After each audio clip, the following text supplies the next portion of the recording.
Okay, members, apologies I was running late there, but I know that you've received the legal advice. So are members content to write to the Department to advise that the committee has considered legal advice in relation to Section 44 of the Northern Ireland Act and is prepared to utilise these powers unless the PAR report is forwarded to the committee clerk by Tuesday, the 24th of February 2015. Agreed? Agreed. Okay.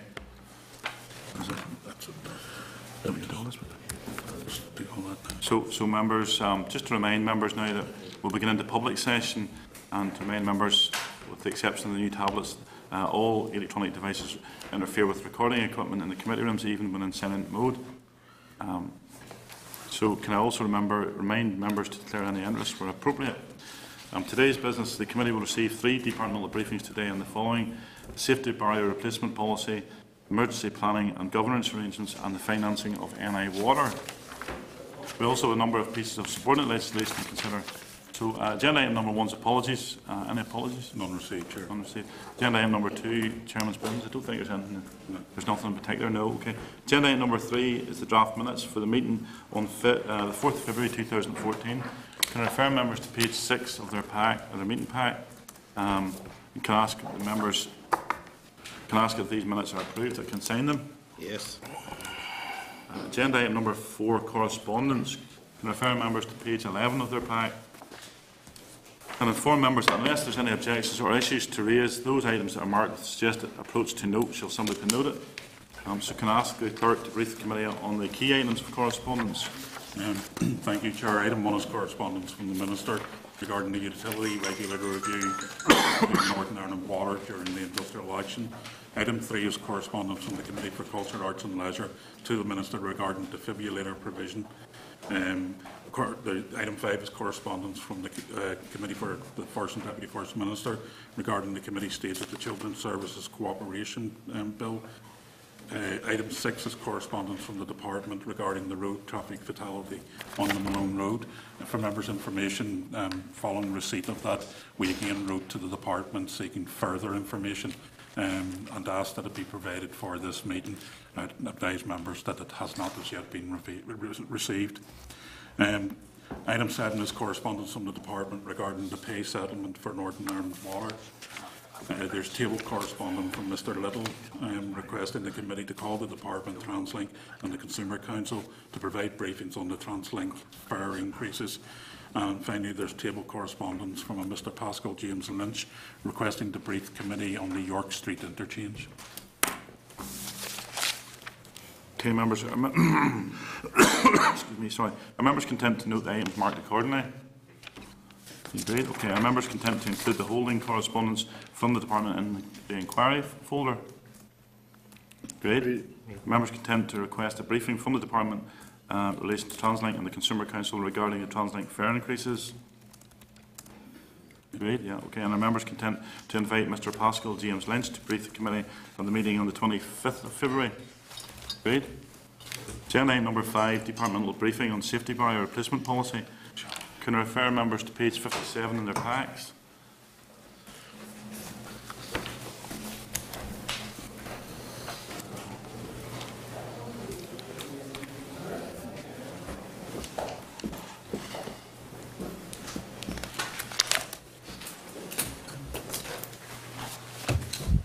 Okay, members, can we welcome Kevin Monaghan, Stephen Bradshaw and Caroline Sheldon. I presume, Kevin, are you leading off? I am, Mr Chairman, yes.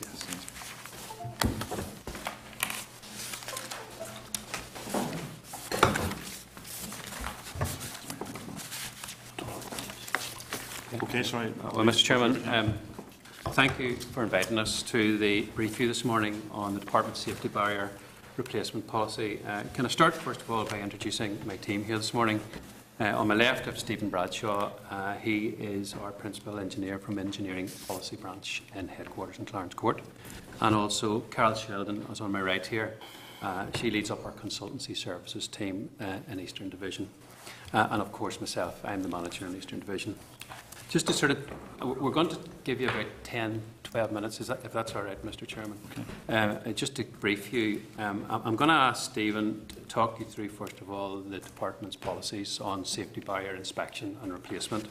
And I know that the committee is very interested in the safety barrier that was removed and not replaced at the Lone Road. So Kevin, can you stop you? Rather than getting into that specific one at the start, you can give us your policy. I think we may refer to the specific one whenever in our line of questioning. So rather than you trying to gloss over that now, because that's obviously the reason that you're here today, that some of us are very concerned in how, first of all, there is a policy, how the policy was adopted, that there was a safety barrier there, and then, in fact, that someone within the department made a decision to remove it, and now we're in a situation where, thankfully, that's been replaced. So if we could talk about your policy, we'll get to that in terms of the questions, how you have arrived at various milestones. Yes, Mr. Chairman, that's fine. I'd be happy to deal with it that way. And I was going to say that Carol has a photograph of the measures that we're going to put up, so we can circulate that and explain it to you. And we'll do our best to answer the questions that you ask us. So I'm going to ask Steve to say a few words, first of all, about the policy, if that's all right. Thank you, Kevin. Initially, if we consider what a safety barrier is and what it is function, the most commonly used safety barriers, which are evident across the entire network, have steel posts and corrugated rails. However, in the past, often the posts were wooden. There are many terms used for these types of safety systems: crash barriers, safety fences, safety barriers, and the EU terminology is vehicle restraint systems.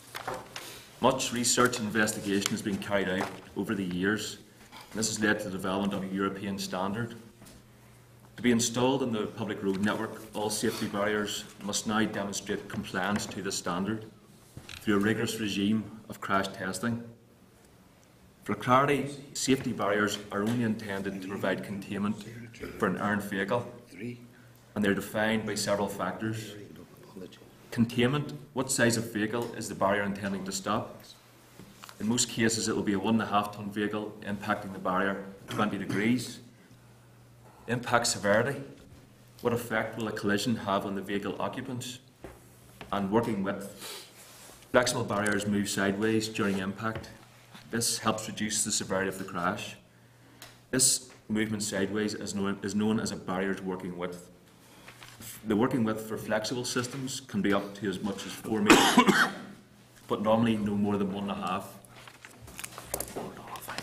In general terms, there are 3 main reasons why road authorities install safety barriers: to minimise injuries to the occupants of vehicles which leave the carriageway, to protect third parties, and to protect property and equipment.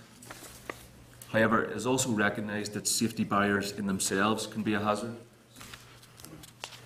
In 2006, a new standard for road restraint systems was introduced to the UK following the Selby rail crash.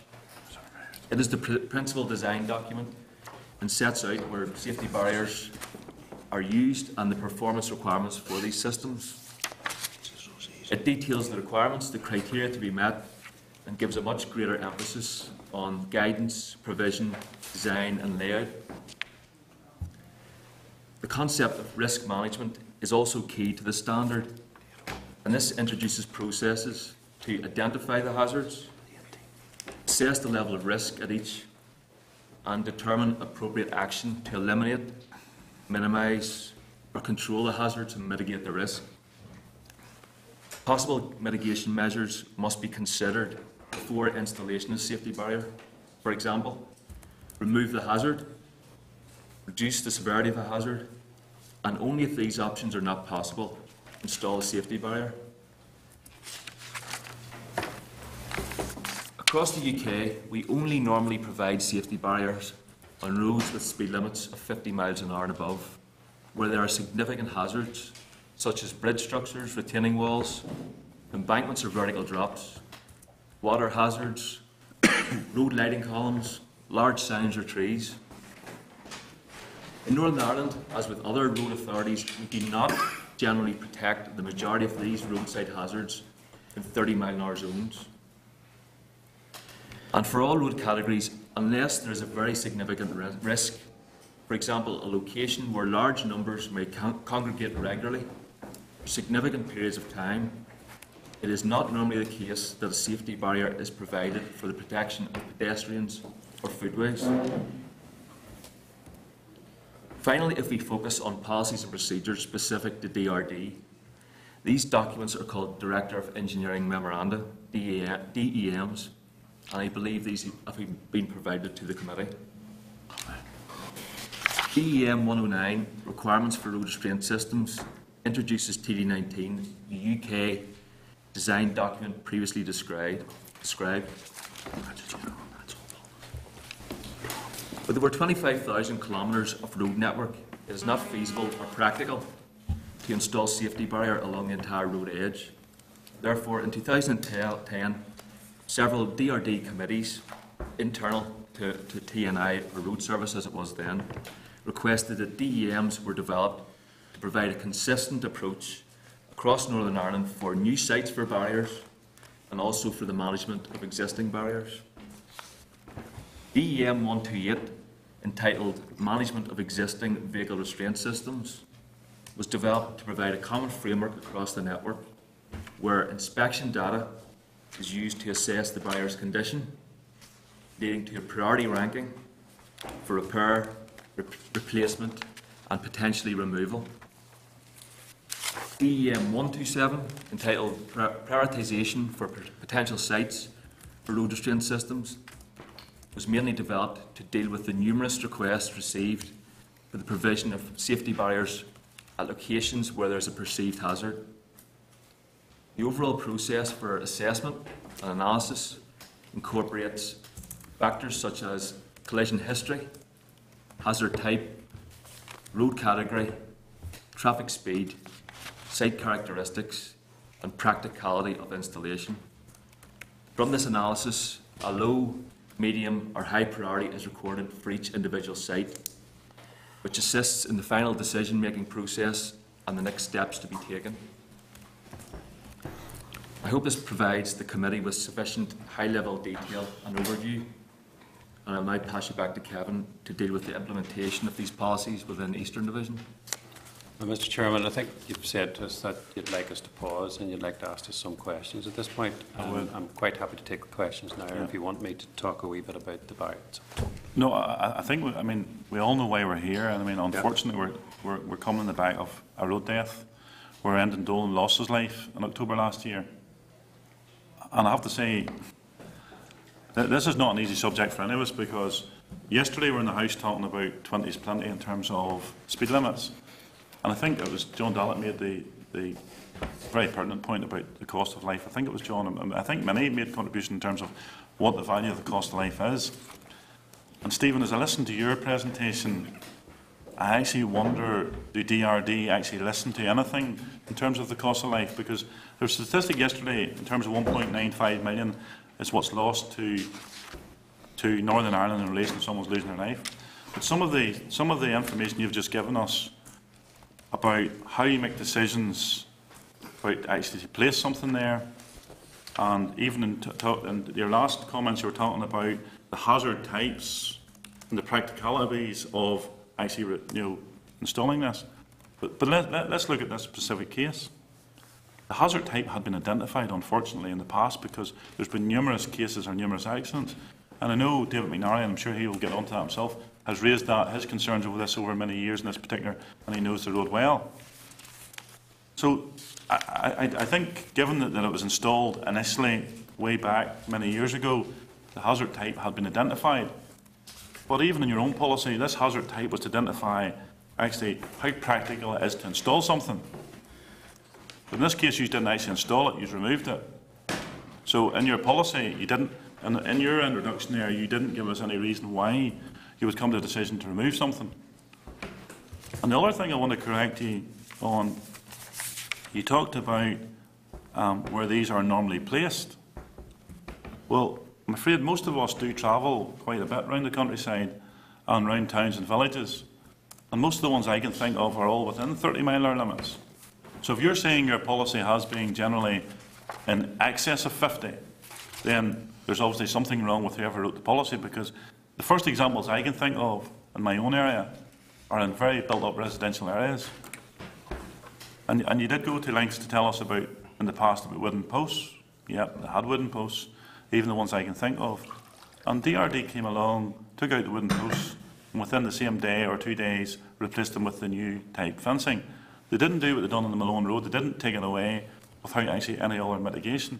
So can someone tell me, Kevin, can you tell me why in this specific case, when it's been identified there was a need, and it was identified that there was a need for a safety barrier, crash barrier in the past, that it was put up, who made the decision to remove it and why?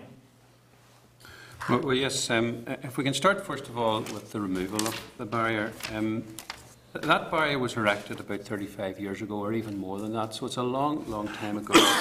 It was inspected relatively recently, and it was found to be defective. And I'll just explain some of the defects that they found, and this is the reason why they removed it. First of all, it was too low. It was about 4 inches lower than it should have been, so in a collision, a vehicle could have gone over the top of it. The second thing is, you've mentioned the wooden posts, and in a collision, those wooden posts were rotten, so they were, and once again, they wouldn't have performed in accordance with how they were designed. And finally, the barrier ends themselves, they didn't meet our current standards. If you see the most recent barriers, they're ramped down as opposed to the sort of curved in ends. And that meant that the barrier, if there had been a collision there at that location, it wouldn't have performed as it had been designed to. It probably would have collapsed if there had been a collision with it, unfortunately. So that deals with why we removed the barrier.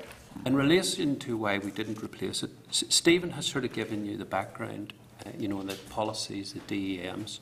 And he said we don't normally place safety barrier in urban areas. And I know there are urban areas where we do have barriers in them, but that is a throwback to a long time before these new standards were developed. And once we now work our way through these standards, we don't generally put barrier in urban areas anymore, unless there's a very good reason for it. So I referred to the site assessment. That was completed, and it was completed in accordance with the current standards. Now, those standards, as Stephen said, they're not just standards that apply to Northern Ireland, they're UK-wide standards. So when did you say the assessment was carried out when? It was carried out, I think it was carried out in the autumn of 2013. The committee has asked for the assessment report and asked for the information, and I was hopeful that the committee would receive that information. I'm not sure that you have, and if you haven't, I apologise for that. What I can tell you is that I cleared that report on Monday evening, so it's somewhere in the system and it's on its way to you. So that's the report I'm referring to. Well, I mean, we did request that report. You did, yes. And we were refused the report. It's not that you haven't got it to us. We were refused on the basis that there was a live police investigation going on. Well, however, when the BBC contacted the PSNI in relation to the barrier, they said, the PSNI told them, well, given there was no barrier there, it actually wouldn't be part of an investigation. So, Kevin, maybe if you could explain, and you do seem confused of why you're making excuses that we haven't got it. I am certainly of the impression that the DALO has wrote back to us to say we wouldn't be getting it because of an investigation. So, do you want to read through your notes and find out? Well, I don't need to read through my notes. Right. I know initially we've been working very closely with the police. If you can answer that point, maybe. Yes, working very closely with the police in relation to the investigation. And we did not have permission at that stage when the committee originally wrote their letter, and I think that was on the 8th of January. We did not have permission to release the information. What happened after that was we had been liaising closely with the police at more or less the exact time that the police said you can release the information. When was that? I don't recall the exact date. It would have been the date of the committee's letter around the 12th of February or so. I don't quote me on the date, but I think it's around that date. At that time, the police then more or less came back on exactly the same day, or within a day of it, and said it's okay to go ahead and release. And for that reason, we have attached the information and we have forwarded it to the committee. When did you forward it? Sorry. Well, it cleared my desk on Monday night, so it did. So it's somewhere in the system on its way. There is no issue with the committee getting the report or any of the information around it. It is just that we, in order to, I suppose, work and comply closely with the police request not to release information at that early stage, we didn't release it. But once we got the clearance from the police, we were happy to release it. And there's no issue from our side in relation to releasing of the report. it should be with you. Can I just go on then? Sorry, sorry, can I just take you back there, Kevin? So you said in consultation with the police in and around the 10th or 12th of February? Well, please don't quote me on the dates, but it was in and around that date. Yes. So then why did you release it to BBC on the 4th of February? I'm not... Is the BBC more power than the scrutiny committee of DRD? Well, first of all, no, not at all. Why then, sorry, were they given it before this committee, given that this committee requested it since January? I'm not exactly quite sure of the dates that the BBC received the response to their Freedom of Information request. Well, maybe let me help you with dates. Yes. We requested it in January. Up until date, we still not have received a copy of it. BBC received a copy on the 4th. And I'm not tying you to dates, so we'll allow you either side of the 10th, 12th of February. You said you cleared that. Who cleared it for the BBC? They were all cleared around the same time, within a day of each other. They were all cleared around the time. Well, and I said I wasn't holding you to dates, but you're talking between the 10th and the 12th. You actually said you cleared it on Monday night, so yeah. We'll work back. We could work back easily. That we're now, I think, it's at the 18th. So you cleared it for us on the 16th. Who cleared it for BBC to receive it on the 4th? And I'll go back to my main point. Who has priority over the scrutiny of the DRD? Is it this committee or is it the BBC? Well, very clearly, Mr. Chairman, it's a committee. And what Then can you tell me why the BBC received the report almost 2 weeks and we still haven't received it? But what I'd like to do is just come No, back if you could just answer my question. I'd like to come back to the committee and I'll confirm the dates and the timeline. I'm confirming you the dates, Kevin. I have told you, you've said on record now that you signed it off on Monday night, you'd hoped this committee would have it. This committee clearly hasn't got it, but we're clear in our mind that BBC got it in the first week of February. Now, can you tell me why BBC got it before we got it, who signed it off and who gave it to BBC? If I can just go back to check the records, I think, and I could be wrong in this, the committee only requested that report in their letter dated the 12th of February. 12th of February. I think that. I haven't checked my reports, but I think the committee only requested that on the 12th. Well, I'll let you check that then, okay? Thanks. See, in terms of the safety barrier, prior to the report that was carried out in late 2013, so in your own words, I think you said, and I think that barrier went up in the late 1970s. Prior to the inspection in 2013, and given Stephen's very detailed summary in relation to these and the condition and wooden posts, prior to 2013 inspection, when was the one prior to that? 5 years. They're a 5-year rolling programme. A 5 year. So 5-year rolling programmes of inspection. Can we get a copy of the previous inspection sent to the committee as well? I'm sure. You certainly can. Okay. Yeah. Before BBC get it. You'd also asked about why we didn't replace the barrier and about the accident history. Can I go back to that and explain Yes. that? Is that right? Sure. I said that once the location had been assessed and the barrier, a decision had been taken that the barrier was defective and needed to be removed. There was then a further assessment carried out under the current standard, which is 12711. And the purpose of that was to establish, did we need to replace it or was some other measure required? Okay? And that assessment takes a risk-based approach. And what it does is it looks at collision history, and you mentioned collision history. It looks at road type, it looks at traffic speeds, it looks at hazards addition to the road edge and practicality. In relation, and you mentioned specifically the collisions, the standards require us to check back on the collision histories over 5 years. Within the 5 years, there had been no recorded collisions whenever it was checked. The officers did look a wee bit further back than that, and they discovered there was one collision in January 2008. That was 5 years and 8 months, which was outside the period.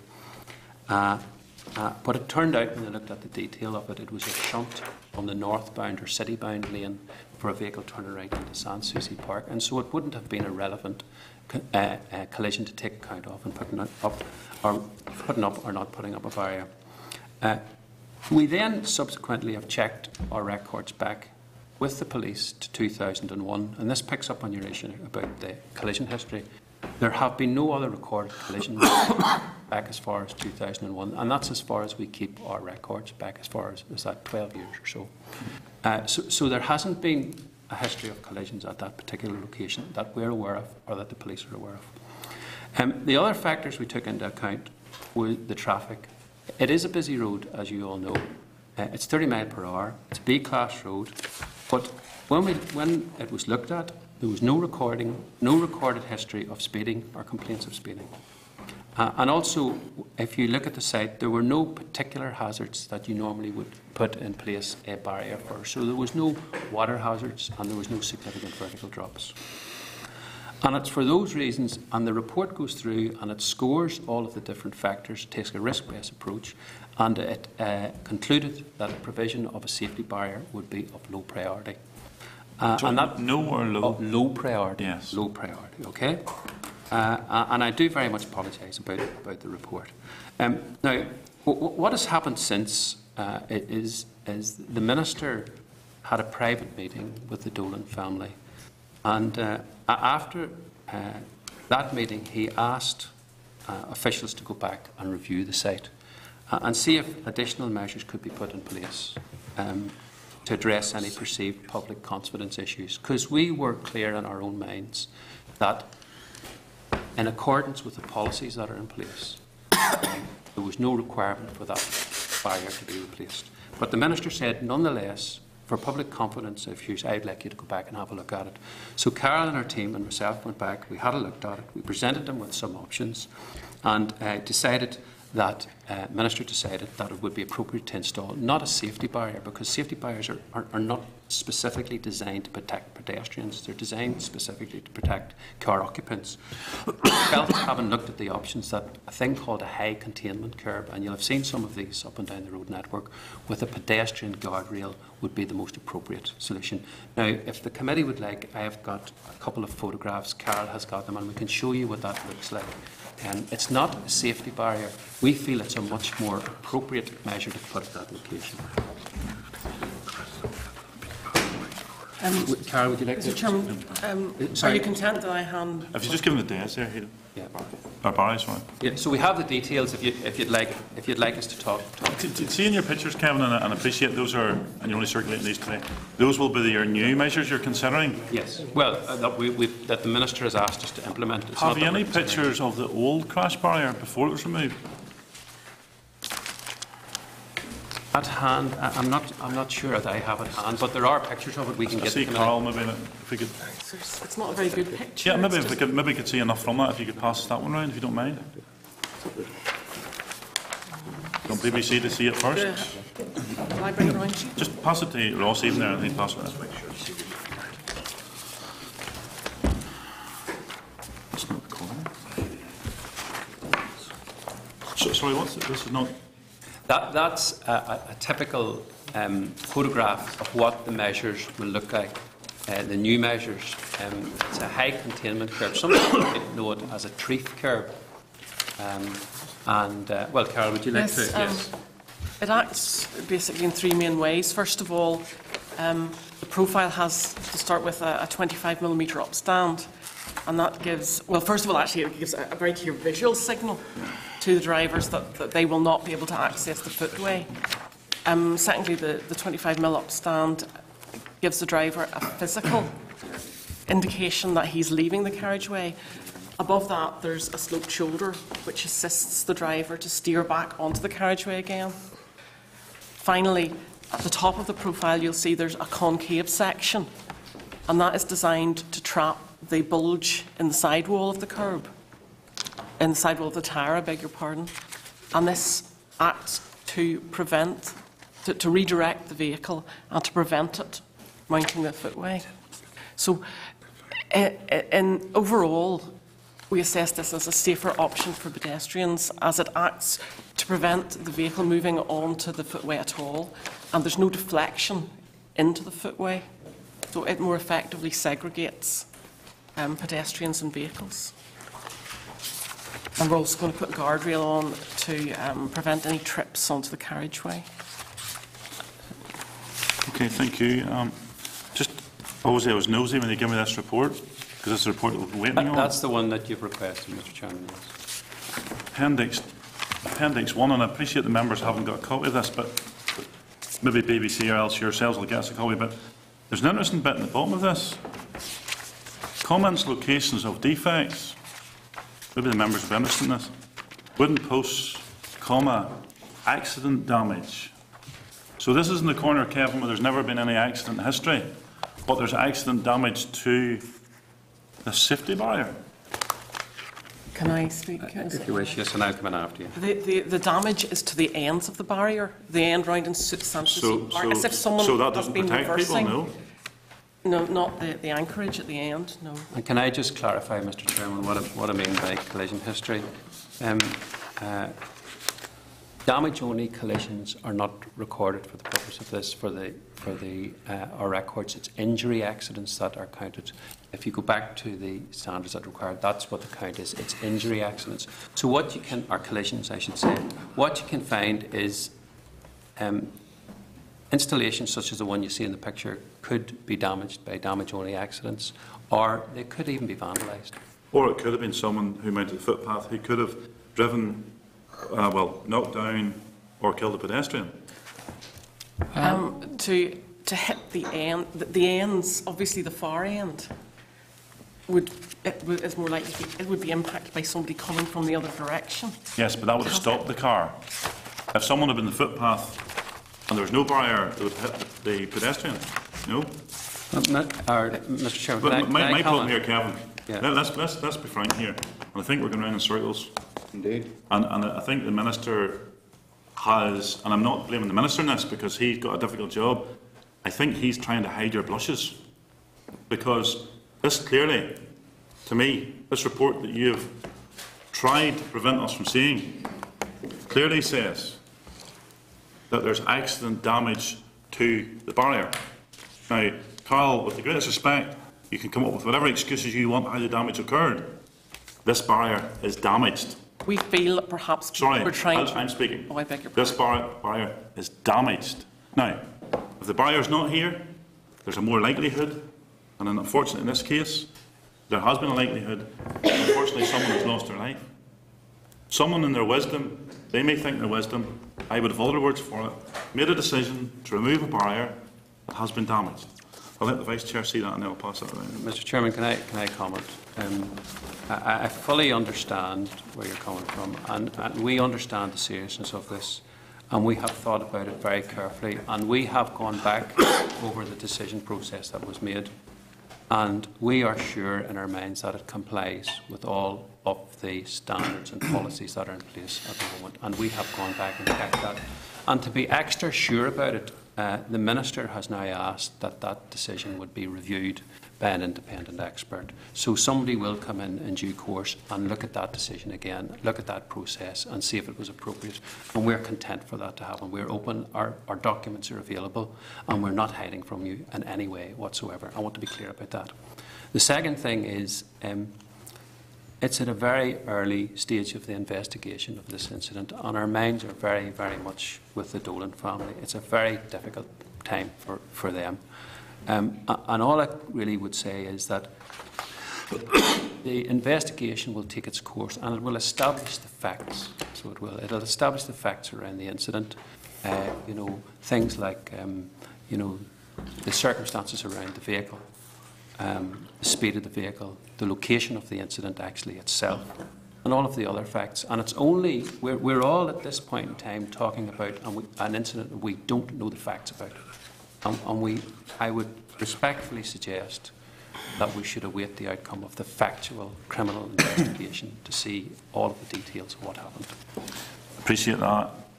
I mean the point you're making. However, if we look at the timing of this happened on the 18th of September. Within 1 month, unfortunately, Enda Dolan lost his life because someone made, and I don't think it can be described as any other way, on a bad judgment call on this one. And I think, and once I've never met the family, and I mean, as a father, I mean, my heart goes out to them as well. But I would assume that I'm sure, at the very least, that family would like to see today that they wouldn't want to see another family suffering what they've suffered, are suffering. and that the department urgently make the right decision. And I have to say, all signs at the moment for the department at the moment is they're dragging their heels. Someone made the right decision in the 1970s to put a barrier up. Someone made the wrong decision to take it down. And we're now talking about the fatality of a young fella in the prime of his life. Declan, you're next. Well, Mr. Chairman, may I just comment? I apologise. May I just comment on that? I absolutely refute your allegation that it was because someone in the department made a bad call. You can refute it if you like. You can refute it if you like. That's the fact. There's a young fella today, unfortunately, isn't with his family. There's a young fella, that life could have been saved. The barrier had been in place. See, you know in your head, Carl, someone made a decision to put it up. Someone made the wrong decision to take it down. You can refute all you like, Kevin, that's the fact. And the fact is also you have tried to evade giving this committee the relevant documentation, but you're quick to give it to other Mr. Chairman, with departments. due respect, could I say again, the facts will be established when the outcome of the investigation is known. It might be, but maybe the That's the PSNI are fact. not interested in the fact that the safety barrier wasn't there. They're interested in actually the driving aspect of that accident, not the fact that someone made a choice to take that down. Declan, you were next. Chair, thanks for that. And I think it is very important to reiterate that the heart of this is a young fella is dead and his family are devastated, and so is the community. So there, as well as the student community up in Queen's University. I have to say, I want to just share in the frustration around getting information from the department. I have to say that I tabled a question to the Minister, and the same response was that we're waiting the PSNA investigation. And so it's highly frustrating that we hear then that the PSNA confirmed to the BBC that it didn't form part of their investigation. And again, that's the same response we got here from the official. I think there's just a couple of sort of points I want to make. I think if we rely on a record of collisions at the point that it's not going to be, I don't think it's going to be very accurate in terms of the number of vehicles actually collided, because in most of these circumstances it'll be a car bumping into it and moving on, so they're not going to voluntarily record that there. Okay, so you're not going to get an accurate reflection of the number of vehicles actually hitting it. I find it almost very, very frustrating. You know, it was removed amongst other things because it was 4 inches too small, so it was left wide open, and it's just so tragic that took that young fella's death. The young fella had everything in front of him, you know, for something to happen here at this location, and clearly the hazard hasn't been removed. So it hasn't been. So that was left vulnerable, and unfortunately, in the intervening time, the young Enda was killed. I suppose one of the questions I want to know is that what level of consultation took place before the barrier was removed? Was the local community consulted? Was the students who live in the Elm Village, were they consulted before this was removed? What I can tell you, yes, Mr. Chairman, is we consulted with the frontager who's just directly at that, I think it's 1 Sanssouci Park. One of our officers called with that frontager to explain to him that they planned to remove the barrier, but there was no one in, so they left him a letter and they left him contact details, and it's just a matter of history that there was no response back from the frontager, and that's not a criticism, because quite often we don't get responses back from frontagers. On a wider sense, I hope the committee would accept the principle that we don't need to consult on every single thing that we do, and so there are set of so things like, you know, laying asphalt, or, you know, putting up new signs or taking down new signs, routine maintenance and repairs. We wouldn't generally consult, except we would always usually inform the frontagers of our intentions. And so our powers that we're enabled under the roads order give specific circumstances when we should consult, and that's sometimes when we're taking land, or, for example, if we are processing a speed limit, or if we are processing parking restrictions, those types of things. So that's the way the legislation's built, and it's designed, I suppose, to allow us, I suppose, the practicality of getting on with the day-to-day work, and then consulting with those people who on those important activities, and that's the context to it. So, again, I still what it was removed. Clearly, the hazard was there. I still can't work out why things didn't move quicker to get it re-erected again, or get mitigating measures put in place. So, Well, Mr. Chairman, I just go back over that. We, following the incident, our officers reviewed the site with a police officer, one of our officers did, and that's quite common. That happens at all after following all the fatal collisions. And checked back through the assessments that had been done, and we felt that the assessment was correct. And it was only when the Minister met with his private meeting with the Dolan family, when he returned from that, he said, I would like you to look at measures, and that we would look at measures for him. So that was the process, and the timing of that meeting, I think, was early January or so. So that's why you will see the perceived lag between the date of the incident, which was in October, and when things began to move after January. Can I just ask one more thing? Yeah. Chair, in the response that I received, it says that they're inappropriate to comment prior to information you received from the PSNA. The information you asked for is no longer required for the investigation. When did you get clarity? When did you get clarity? When did the department get clarity from the PSNA that the information that we were looking for was able to be made available to the committee and indeed to myself as a member? Well, Mr. Chairman, I've undertaken to come back and just confirm that date and the timelines, but my recollection of it was on the same date that it appeared on the media. On the same date, we didn't get any advance notice. We heard on the same date. That's when, and if we had had some a notice in front of that, that would have helped us, and it might have removed this difficulty that we've had with the committee. We have not been hiding anything from you, I promise you, we haven't been. Sorry, Dan, just there was one thing. You went to lengths about where you would consult and where you didn't consult. On this occasion, you felt it necessary to consult because you did consult someone. Can you tell me, Kevin, why you only consulted with one person? What is said, Mr. Chairman, was that we normally would call with the frontier and explain to what we're doing. Now, that is the only frontier that exists. So it wasn't a consultation? Well, you can call it a consultation. I have to go and get the letter, but in fact the committee has asked for a copy of the letter and you'll see it. But it explains what we're doing, and it says if you have any comments or would like to discuss, please either call this number or contact us at. So you can call it a consultation. But didn't deem necessary to consult anyone else? David, you were next. Mr. Chairman, it is extremely sad that a tragic death has caused the committee to address this situation. I think if the truth is also told, Chairman, had it not been for Kevin McGee of the BBC bullishly pursuing this case, the issue more than likely would have been buried, and certainly that would appear to me to be the department's intention. They weren't interested. I think again, I'm sad to say, Kevin, I'm listening to an attempt at a whitewash, which seems systemic in this department overall, no matter who sits opposite us. We get it. Are you, on behalf of the department, willing to admit negligence in front of this committee for the tragic death of this young man?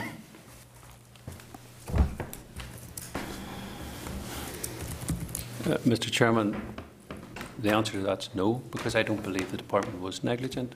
I believe the department carried out the survey, initial survey, in accordance with the prevailing standards.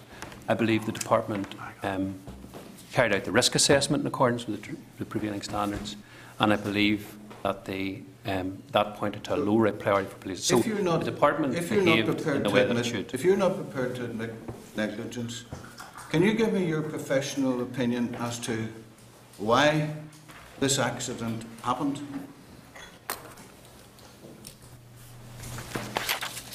Mr. Chairman, I go back again, and I'm not trying to avoid the committee at any stage. Well, you've been a very good job of it since you sat down there, so let's have some direct answers. Can you tell me, give me an answer to the last question? What we've got to be very careful about here is there is a criminal investigation going ahead at the moment, and none of us around this table should Could you or elaborate on the criminal investigation? Should or could do The anything that would investigation prejudice. against who? That would prejudice. But David, Prejudice the outcome of that criminal investigation. Now, my understanding was that there were 2 men were arrested following the incident. I think we'll stay out of that area at all. We'll stick I think to we should we'll stick to the barrier itself Okay. and the light I think barrier. we should David. too, Mr. Yeah. Okay, all right. So we're going to have to wait. Was a works order issued to remove the barrier? This rotting one, this one that was only 4 inches, this one that was unsuitable. Was a works order issued? Yes, Mr. Chairman, there was. Okay. Could you provide us a copy of that works order? Yes, we've no difficulty with that. Was a works order issued, or was it necessary not to replace the barrier? Mr. Chairman, there would be no works order. This is, I think the committee asked this in writing actually. There would be no works order committed for work that we didn't plan to carry out. So, if you're removing something, then you don't need to say why, you just remove it.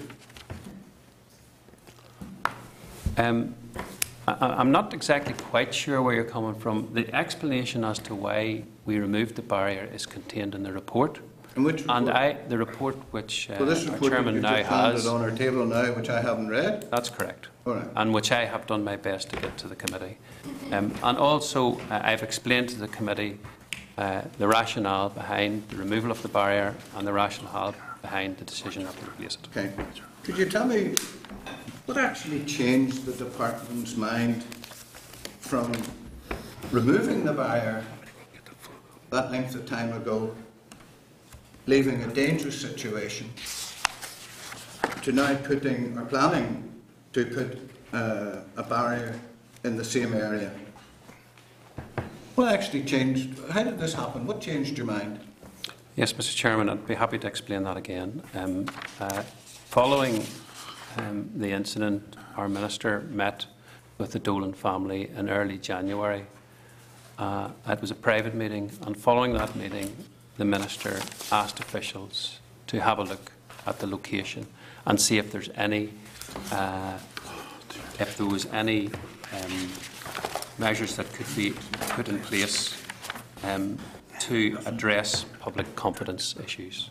And that's the reason why there was no action taken until now, and that's the reason why we have now, the Minister has now decided to ask us to put in place measures. How come after a ministerial visit it seemed important enough to put this barrier in, but even a week before the ministerial visit wasn't important at all? How did that arise? How come that, it took the minister to go and meet the family, but for some great length of time it wasn't important to do anything about this particular accident spot? Well, Mr. Chairman, I've already said that we had formed the view that it would not necessary to take action at that particular location, and it was following the Minister asking us to review it. So we follow our instructions from the Minister. So it would be brave and handy then for these particularly tragic circumstances, I suppose, and the Minister is quite right to go and visit the family. So it would be brave and handy then for the Minister to tell you how to do your job. Don't know what he's doing. Mr. Chairman, I think it's inappropriate for me to answer that question. I mean, the Minister doesn't tell me how to do my job. What the Minister does is he leads the department in all of the strategies and initiatives that are taken forward, that are agreed through the Executive Your choice and of the words Assembly. seems very clear to me. The Minister did tell you how to do your job. That's why you're doing something different than you've sat on your backsides and done nothing about. In terms of this barrier that we're actually talking about on the Malone Road, What length of barrier is it? It's approximately 30 metres. 30 metres? And at the time, what would be the cost of replacing that 30-metre barrier? The cost would not have been a huge significant cost. I don't know exactly what it would be because it depends on services and other information. We'd have to have had to get service information. What's the See- cost of, and could you just clarify, this photograph that you presented, is that actually what is going to be put on the Malone Road at this area? It will be very similar to that, yes. No. Tell me, is it actually that? Where But does we're the still different- considering what Does it have guardrail. this back railing and... The parapet, no. So it doesn't because have that, this? I beg your pardon. No, that's because that's a bridge over the motorway. That's a motorway parapet. Can you provide us a photograph of somewhere else in Northern Ireland where you have already provided this high curb installation? Yes. Which Well, shows Mr. exactly Chairman, what we're going to get. that's it. We can show you other locations, but you're not going to get other locations that have exactly the same, No, but you know, hedge and I mean, you've showed us this photograph, right? Yes. Well, and it bears no resemblance to what you're actually going to do. Oh, So why it's very present it? It bears no resemblance to what you're going to do. Could you tell me what the cost is likely to be for this new bit of engineering you're going to do? What's the cost of that? Well, first of all, Mr. Chairman, that is a very clear resemblance to what we intend to do. The only difference is what you see at the back of the footway. So that is fairly clear. Now, what we can, if the committee would like us to do, we can do a mock-up to show you what it would look like, maybe a montage or something. We're very Just happy get a to do that. photograph. Just get a photograph. Now, in terms of the cost, I can tell you these are not high-cost measures. It has not been an issue of cost for the department. They're relatively low cost compared to all of the other things that we do in our normal everyday activities. Cost is not an issue. Okay, and just finally, you said that you don't normally place barriers in urban areas as a matter of policy without good reason. What's the reason for doing so now? Mr. Chairman, I'll go back and relate. The Minister met, he had a private meeting with the Dolan family So we're back to the in point. January, The Minister's telling and you following you're doing your job. that meeting, he asked us to look at the site again to see if there's anything that we could put in place to address public confidence issues. In terms of addressing public confidence issues, how come that initiative was not taken by you or any of your officials? How come it took Mr. the Chairman, Minister to go that you yourselves or your officials couldn't take that initiative to present a case to the Minister? Mr. Chairman, I'll go back to what I had said earlier. Our officials examined the site and assessed the site, and on the basis of the assessment that was carried out in accordance with the current standards and guidelines, it did not require a barrier to be replaced at that location. And that was the decision that came from the assessments. And that's why we did not move until the Minister asked us. You didn't even move in response to a very tragic accident. You didn't move an inch in response to a tragic accident. It took your Minister to go to the family and tell you what to do. You couldn't present any initiative to him whatsoever. You couldn't decide what was in the public interest or what might help public confidence. Thanks, Chairman. Thank you, David. Just in the back of that, and I didn't want to do this now, I was wanting to give Ross was next, but Carl, can you tell me, in terms of the assessment you carry out, what do you measure as collision history? What are you looking for there? Well, any personal injury accident, I think the initial assessment is over 5 years. Yes. Looked at. You've got me now. So, and I mean, this is unfair for the other members because I haven't got a copy of this. But if I look at Appendix 2 for your, this is an interest in how you actually carry this out, Kevin, in your department, because this is a prioritisation of potential sites for road restraints. So this actually, sorry, this has already got one in place. So we're not looking for a potential site, we're looking for one that's actually in place. So then you score your scoring matrix. Your first one is your collision history. Now, by your very definition, Carl, your collision history, just for the benefit of our members here, they've scored at 0. How would you have a collision history there's a safety barrier in place actually protecting the pedestrians? You look Chairman? confused. Sorry, Carl looks confused. I want to make this, to explain this better for you, Carl. Yeah. So the pedestrians have been protected by a barrier? Yes, they have. Yes, they have. I know you look frustrated, but the fact is that's why in other occasions you've put up barriers to protect people as well. So the collision history, the pedestrians who were protected, in this case, because there's a barrier there, this pro forma you have is actually going to outlook at a new specific site. So you were never going to fit a score of the collision history because previously the pedestrians were protected. So how was that going to feature better, Kevin? You seem to want to answer that one. Well, Mr. Chairman, the pedestrians probably were not protected because of the condition of that barrier. That's the reality. What was wrong with the barrier? Well, there were three problems with it. The first thing is the barrier was too low. It was some 4 inches too low. The second thing was it was constructed from wooden posts, and those wooden posts were rotten, so they were. And if they had been a collision, it wouldn't have held up to the collision. And finally, the ends of the barrier were not in accordance with our current standards. It's the sloping down which we normally use now inside urban areas. So let's go back. So I asked you a question earlier, Carl. Prior to the 2013 report, when was it previously inspected? When did you say? Well, currently we have a 5-year inspection programme, but I would have to go and look back and see. Well, I'll remind you, it was in 2011. No, that was the inspection. That was the inspection. So that was the inspection where you decided to take us down? It took you from 2000. So you're now telling us the barrier was unsafe, didn't meet your current standards, and it took you to September. It took you almost 4 years to take it down? It takes a while to consider these things. Oh, for God's sake, Chairman. That's absolutely. Well, let me take you back to. Sorry, can you tell me the difference between?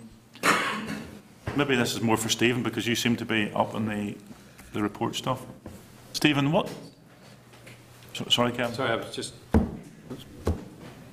Is it Stephen's okay? Yes. Yeah. Okay. Stephen, what's the terminology by terminals? What does that mean? Sorry, explain that. Terminals. Well, terminals are the way we anchor the ends of the safety barrier, so they are normally in current standards are ramped down. In this scenario, they were a curved piece of steel which is a mechanism to terminate the barrier. Well, is there a difference between a terminal and a departure terminal? Or what is the difference? I would imagine they're both the same description. Well, just I've looked at the terminal condition here. It says terminals with minor impact. That's damage, Carl. It says yes. But then there's a different category because it talks about the departure terminal with major impact. And it says yes. Sorry, Carl. No, the departure terminal is the one leaving. It's at the far end with the. So there is a difference.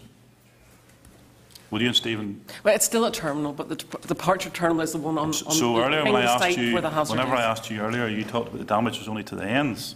Yes. Seems to be there's terminals between the ends that's actually got impact damage. Sorry, Kevin, you're shaking your head. This is the report that you evaded getting us. It says terminals with minor impact. That is impact. That's damage. It says yes. Well, Carol, my understanding, Mr. Chairman, is that terminals are at the ends. They're not in the middle. So why is there two different ones then? This is one at each end. Well, there would be why one's called a departure. Why would the other one not be called entry? Probably That would just be the the way they're- approach terminal, would be the terminology. Right, but it's not on this form. So there's no terminals anywhere else. Would be the ends of an individual length barrier. So one of them's got major impact, Carl, and one of them's got minor impact. Is that what we're saying? There was damage to the terminals, yes. We And there's considered no maybe damage along the length of the the beam. barrier. No. There wasn't. Can you get us pictures of those?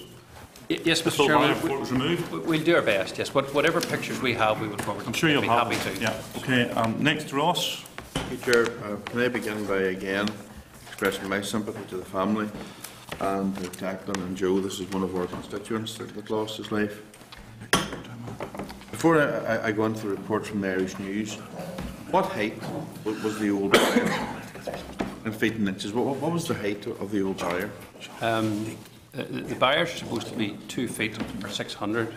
So The other, it was 4 inches too low, so it was around 500, which is what, 18 inches. So it was about 18 inches. So it was a visible barrier. Yes. If you were driving, you would have seen it. Yes, it was. So if nothing else, it was visible to anyone who was driving along there was something there. Now, reading from the Irish News, road service officials chose to remove the barrier, also known as a vehicle restraint system, following a routine inspection in 2013. The assessment was carried out to ascertain the need for VRS at the site. A letter to a neighbouring household said this included an assessment of the road category, vehicle speeds on the road, site characteristics, the types of hazard to be protected, and collision history. Correct? Right. How did you ascertain the speeds on the road? Well, Mr. Chairman, what it said earlier was that the speed limit on the road is 30 miles per hour. I know that, but how did you... No. It says here, this included an assessment of the road category, vehicle speeds on the road. Now, we all know where there are speed limits on roads. It's 30 miles per hour. And we all know that not everybody pays much attention to those. So how do you know the history of the vehicle speeds on the road? It would have been a site assessment carried out on the day, and I want to be clear that there were no speed measurements taken. So there was assessment taken on the day. How long did that take? Somebody sits in the car? I can't tell you. Well, we can check that. How long did it if it was a traffic survey, you'd have sat there for a day, for a week, you'd have the little doodads that indicate the number of cars that go through.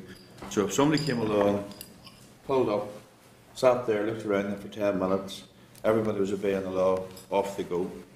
You then move on, site characteristics. The site characteristics of this site is that it was between the university. And again, coming along and sitting and watching that, anyone with a titter of it would have seen a pile of people moving about. Is that on your report as part of the site characteristics? Well, Mr. Chairman, that would have been taken account of. There was no formal pedestrian counts carried out, if that's the question you're asking me, and no formal traffic speed assessments carried out. It would have, an assessment would have been made on the day by the officer who would be familiar with the area. Those two issues I find shocking, because number one, if you come along for a few minutes anywhere, even in Omagh, if you sit on the side of the road outside Omagh Academy, you will see people observing the speed limit. When you come along at other times of the day, you will see people not observing the speed limit. And the fact, the site characteristic for this is that it was a university site would indicate to me, my background is insurance. I know about risk and I know how to assess risk. And a 10-minute overview, 20-minute overview would not be fair. Queen's was not consulted about the barriers removal despite the road being a main route for students walking.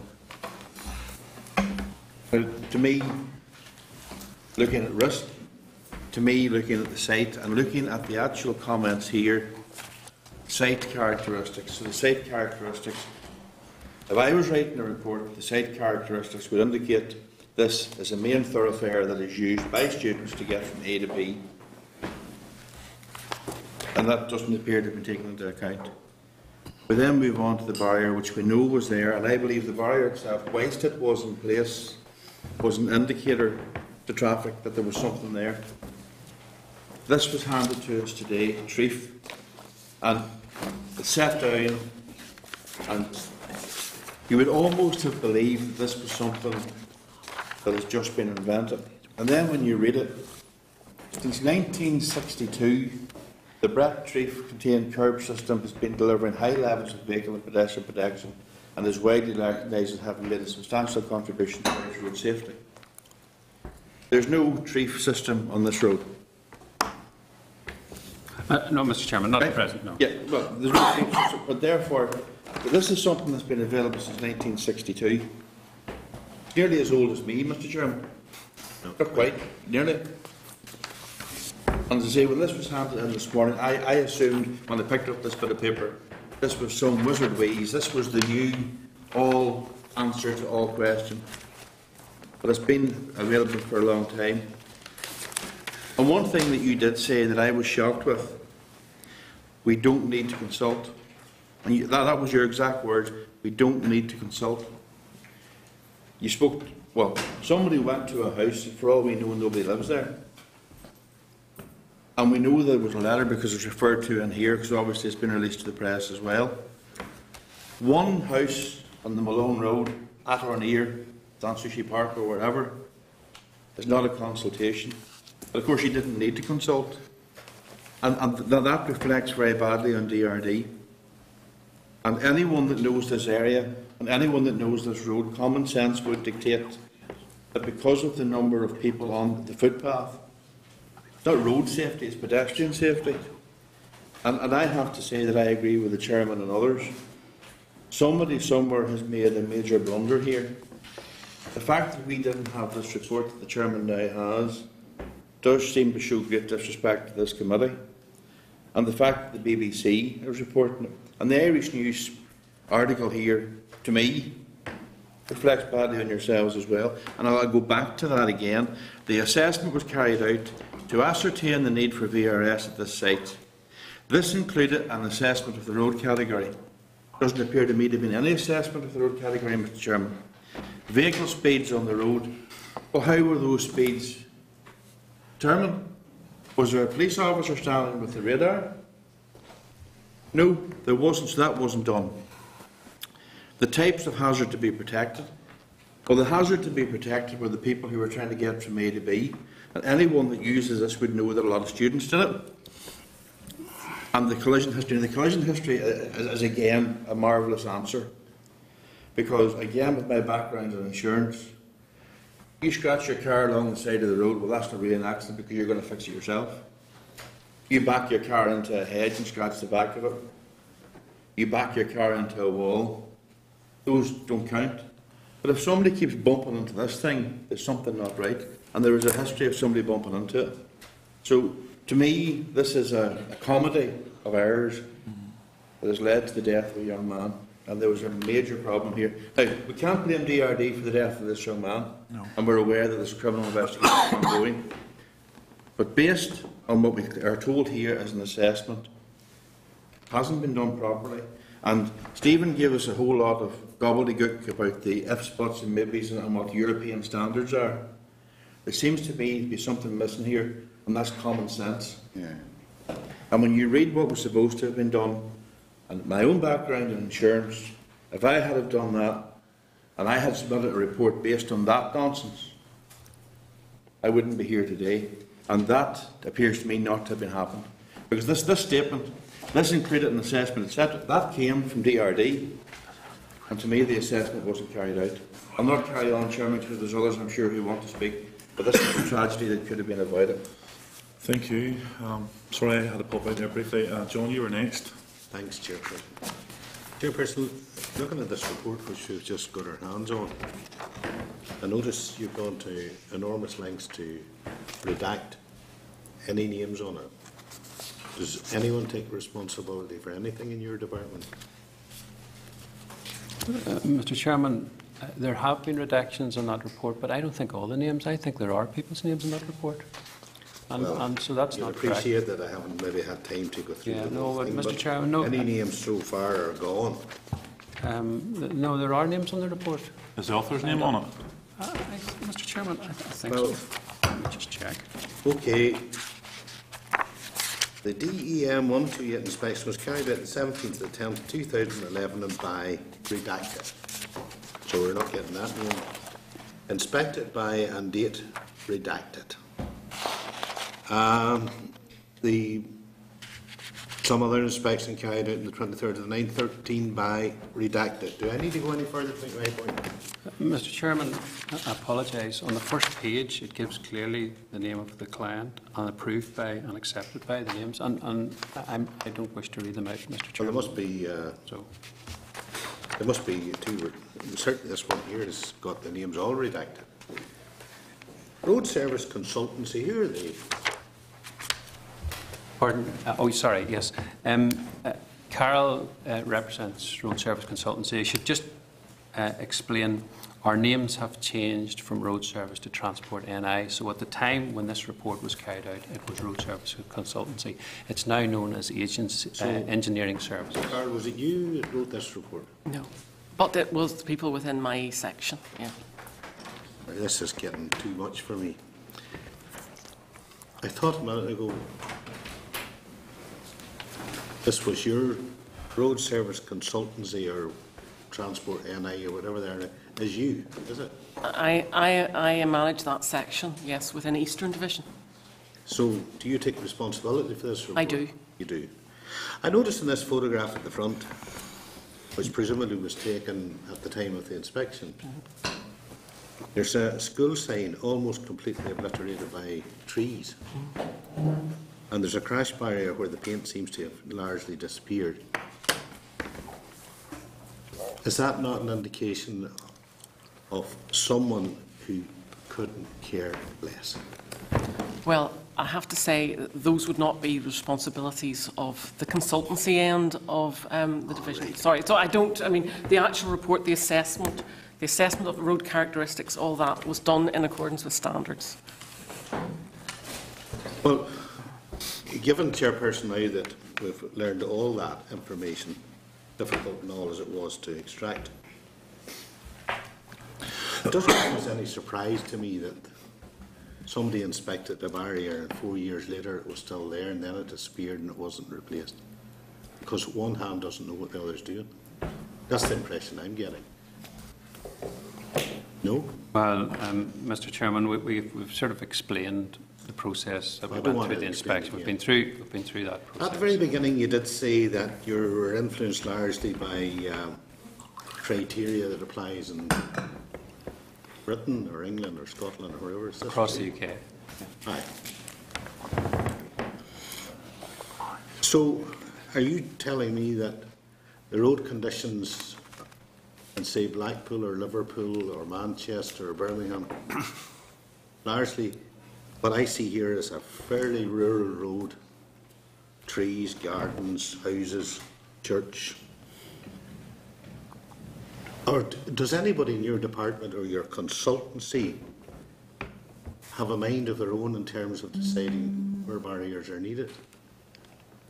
Mr. Chairman, it makes sense to have a set of standards that apply across an area. So, and it makes it easy to administer them. If all of the areas in a country have got the same administrative standards, and But we sorry, just Kevin, comply on the with back of what same Stephen said standards earlier, elsewhere. your standards, you left them outside because everyone around this room knows within the 30-mile-an-hour limit. Stephen went to length at the start to explain us that these only really occur in 50s. And I would say if I asked every one of these members around this table and every one of our constituencies in residential areas, where some of them want it down to 20, but at the moment it's 30, we're inundated with barriers. So whatever your standards are, they're out the window.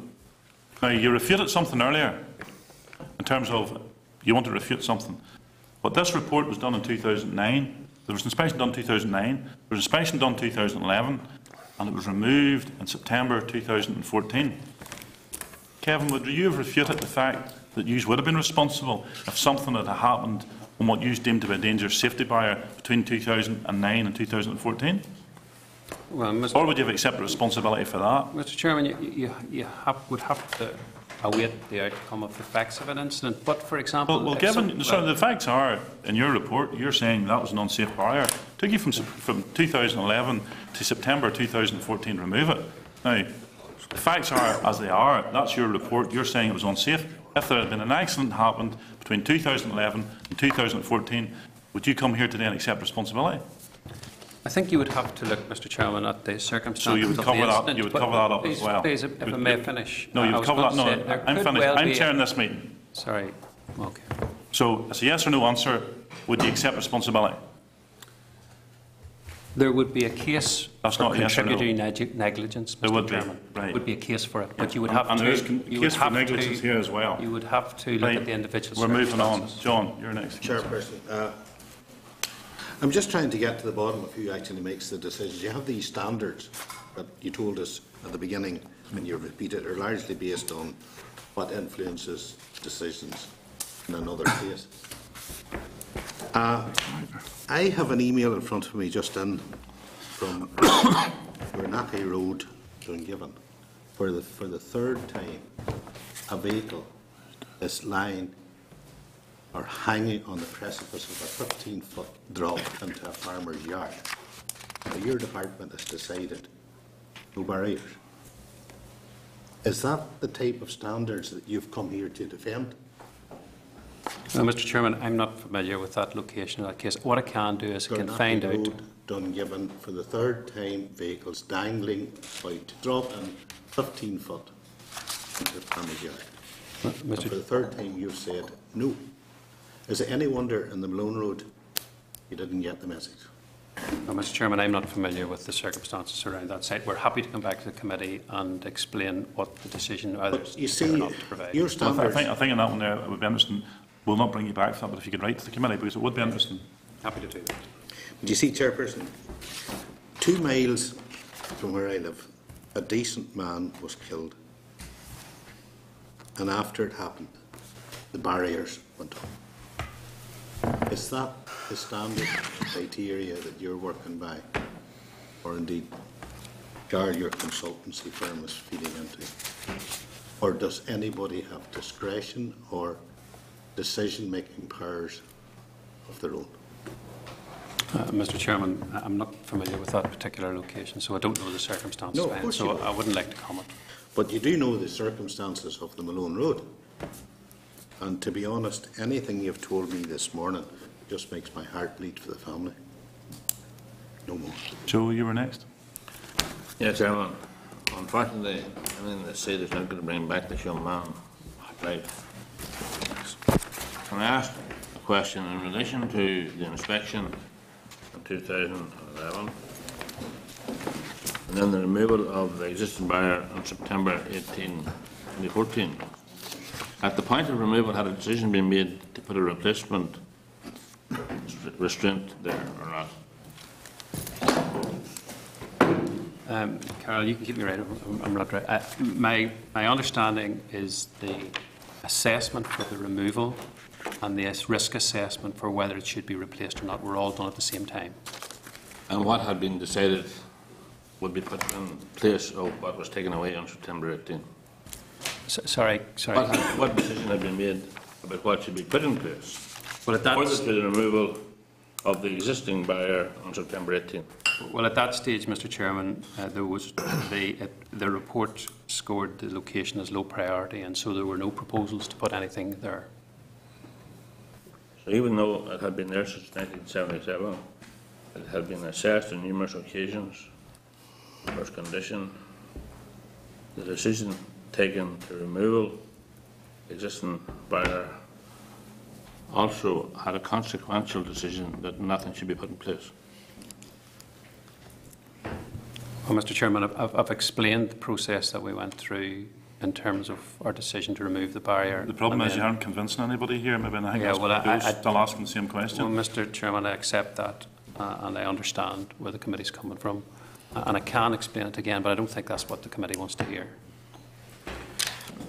So I took a death and I took a ministerial meeting with the family. And a further conversation between the minister and yourselves before a decision has been taken to erect this new high curb and waist high barrier. Is that right? Mr. Chairman, I wouldn't agree with that form of words. I've related the history behind what happened when the barrier was inspected and it was deemed no action was necessary, and I've related the history about the Minister's meeting with the Dolan family and his request to us to look at options following that meeting. I wouldn't put it as you would put it. So, well, I mean, there's, sorry, Joe, if you don't mind, there is no other explanation. If the Minister hadn't intervened, you weren't going to change your mind. If the Minister hadn't asked, I think that's fair. If the Minister hadn't asked us So it's taken the Minister to waken the sleeping lion, I suppose if you want to call it that. Well, it was at the Minister's request. Yes. So, I mean, Joe's point's right. So if you could acknowledge that to Joe, that would be very useful. I wouldn't use the formal words that you've used, but I accept the comment that you've made, Mr. Chairman. So there was no sense of urgency by any official in the department. It took a tragedy for a public row and furore to develop. It took an investigative journalist, and it took Jim Beggs, who I know personally, to make comment about not being consulted. But the reality to hit that we have a group of people walking up and down the road every day in danger. Put the Minister's interest to impact on you guys, there's something that now needs to be done. Mr. Chairman, I have been clear before that the report showed that it was low priority to take action at that site. It's a low priority action. So And low so it's not priority necessary, and so it's Kevin, still the case that pardon me, it still would be a low priority. So a low That's- priority. Joe's still speaking. So a low priority would mean that there was no conscious decision made objectively to put a replacement to the structure that had been there up until September. I would agree with that, yes.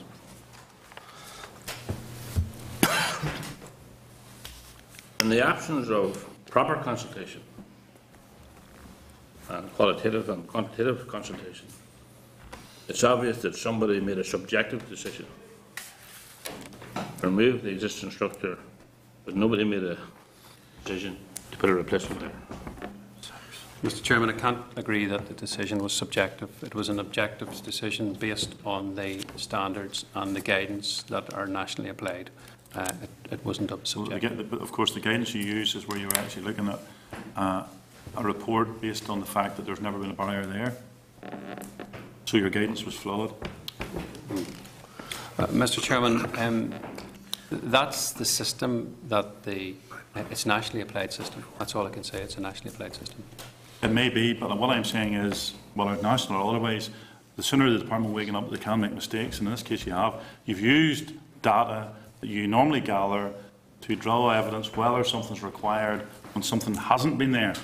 In this case, you based that decision to remove something where it had been previously used for another purpose. Well, all I can say, Mr. Chairman, is the Minister has already indicated that he will have an independent expert review the decision process, and it will be he will be able to identify as to whether the decision was correct or not. Okay, sorry, Joe, I caught you. One further question, Chairman. When will this new structure be erected? Mr. Chairman, we're working to get it erected as quickly as possible. I can't give you an actual date because there are certain works that need to be carried out. We need to consult with utilities. The materials need to be ordered up, and we also need to do a very small amount design to be sure that, for example, we don't hit BT cables or hit NIE cables. And so that will take some time. I've already said to the Minister I would hope to have it in place, and I'd work very hard to have it in place within 6 to 8 weeks. And lastly, Chairman, I want to acknowledge the good work by Councillor Declan Boyle, who has also highlighted this issue for many weeks. Thanks, Chairman. Okay, thanks, Joe. Sean, you were next. Thanks, Chair. It's just to move on in the criteria. I know that issue has been ventilated by all the members. As told yourself, Stephen, and the criteria. I come from an area where there's much water from Anna, and it floods, and I've been trying to get a barrier on a road, and the road was raised by a metre because of the flooding in 210. And there's a bank of 2 metres of a drop into water. Now, it's a flooding, the water will only be there during flooding 6 months a year. And they have been refusing to put up a barrier. Now, quite a number of people drive. It's a narrow road, it's dark, and it's just the verge goes into a swamp, and half a year that is actually 2 metres of water because the Erne floods 6 months a year.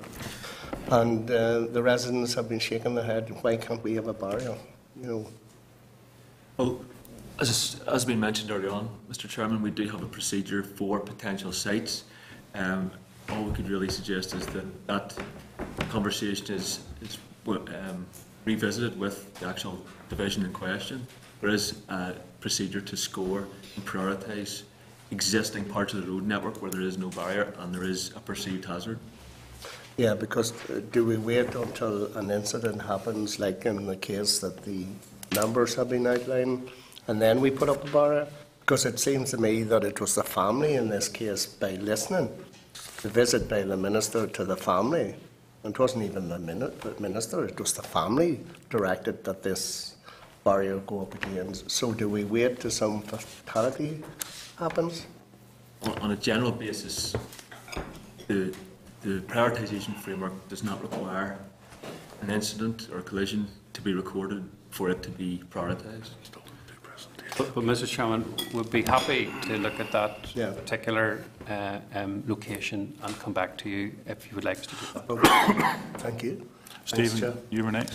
Thank you, Chair. We've sat for the last 90 minutes here and discussed this tragic issue. I have a son who started Queen's last September as well, the same time as young Enda Dolan. And my heart goes out to this family, young fella starting out on life. I know that site well, and that barrier has been there for some 35 years. And we're told today that you don't have to consult in relation to removing it, and there's one house call. But given that there are literally hundreds of students going up and down that road every day and night from the Elms Village, and you know, Transport NI are good at talking about policies and procedures. Is there nobody ever thinks outside the box to talk to the authority at Queen's, given, because in my eyes, it is a pretty unique situation where that's placed, and it was placed there all those years ago for a very valid reason. And, you know, all of a sudden it goes, well, not all of a sudden, 2.5 years after an examination, it goes missing and it's away. And we're told that one house was called. Do you accept, Kevin, that there have been failings in the department that you lead around this here? And could things not have been done better? Well, Mr. Chairman, there's going to be an independent review of the decisions, and I would leave it until the outcome of that review before I would make any comment about it. So there's nothing at this point that you feel... I feel the department has acted in accordance with the design guidance and standards that exist. You can take issue with the scoring and the data that was collected for the report, and you can challenge that, and we are content for that to be challenged. And that will be, I suppose, one of the things that the review will take account of.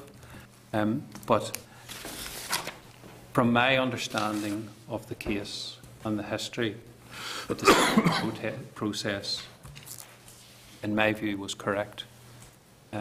And we will just have to wait until this independent review tells us if that was the case or not. Was the decision that was taken to remove the barrier made in isolation by your organisation, or was it made in consultation with other statutory bodies? I'm thinking of the police, people like that. Well, Mr. Chairman, I had already covered the consultation, and I've been upfront and said that the only body that was consulted was the frontier.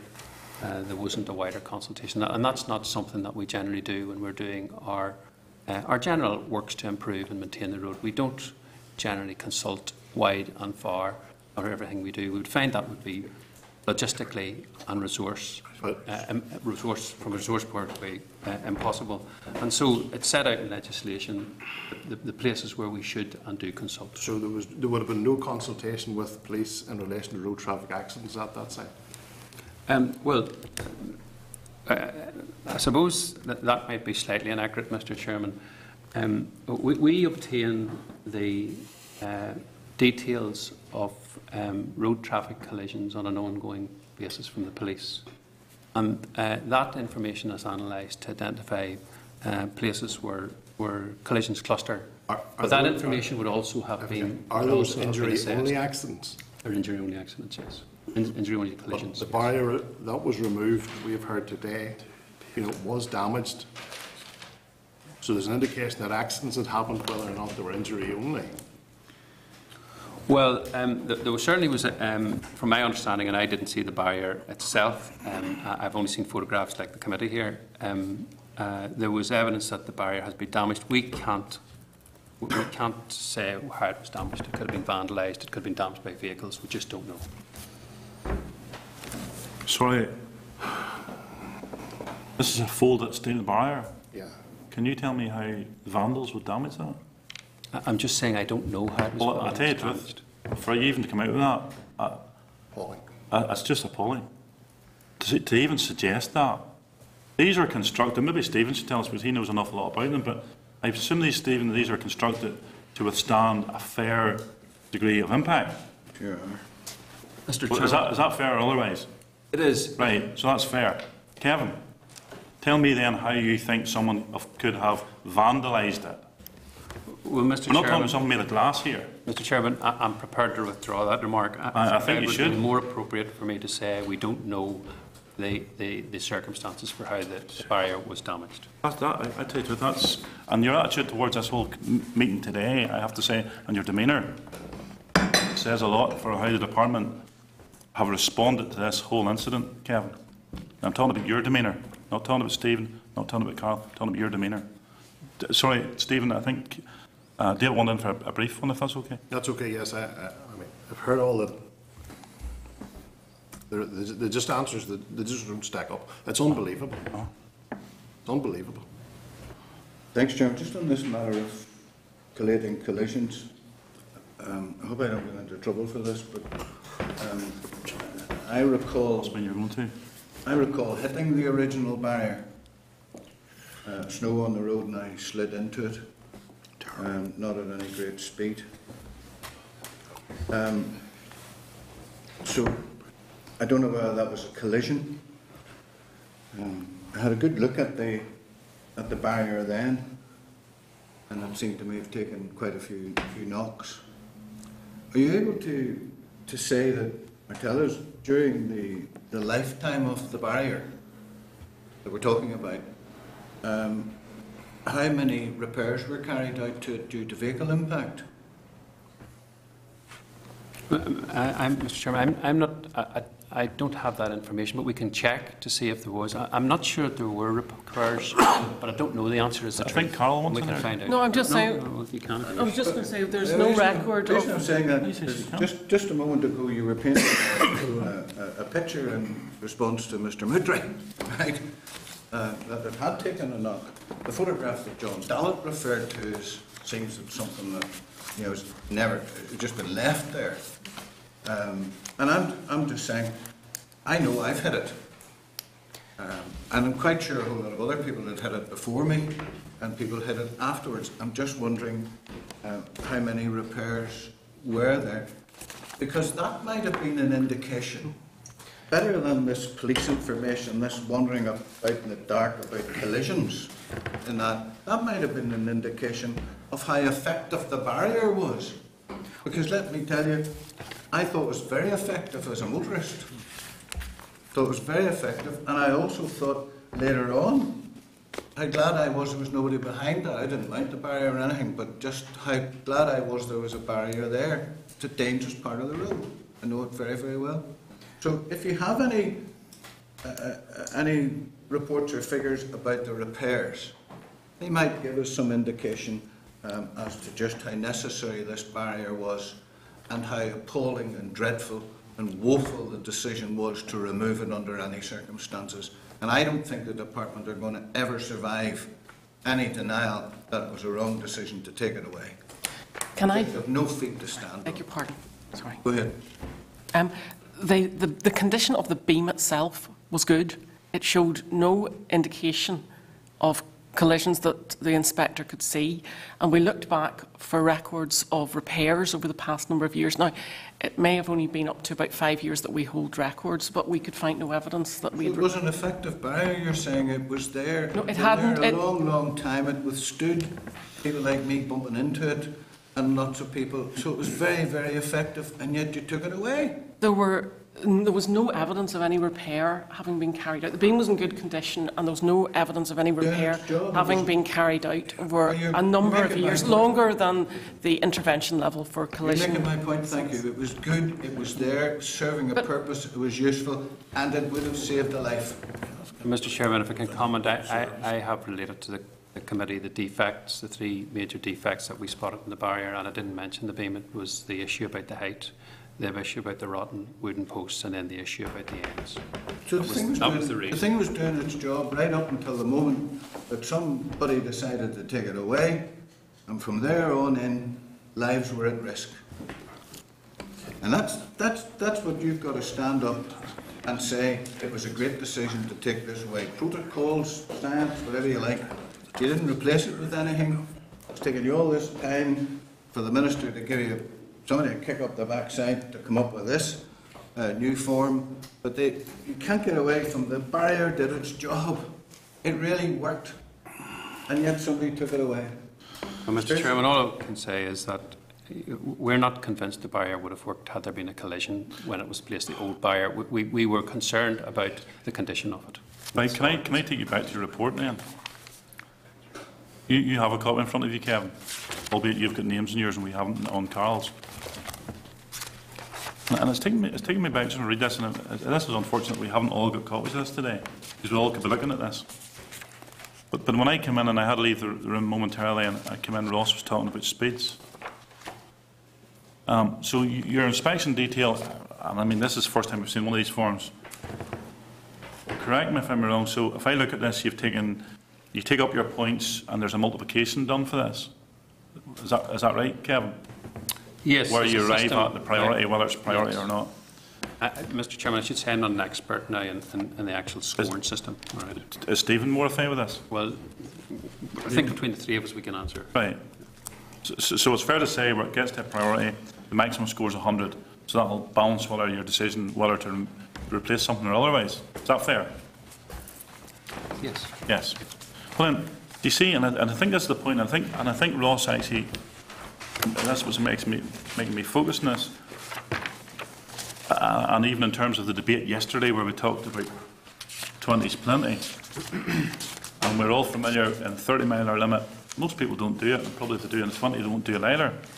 But I notice in your Appendix 1, whenever you got to this calculation, road speed adjacent to hazard, you scored 0 because you said it was a 30.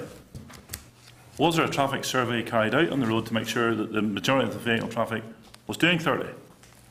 Because most of us who work with Transport NI in our areas know if there's a 30, the average speed is usually about 35. If there's a 40, it's usually more. So, whoever done this report has indicated it's 0.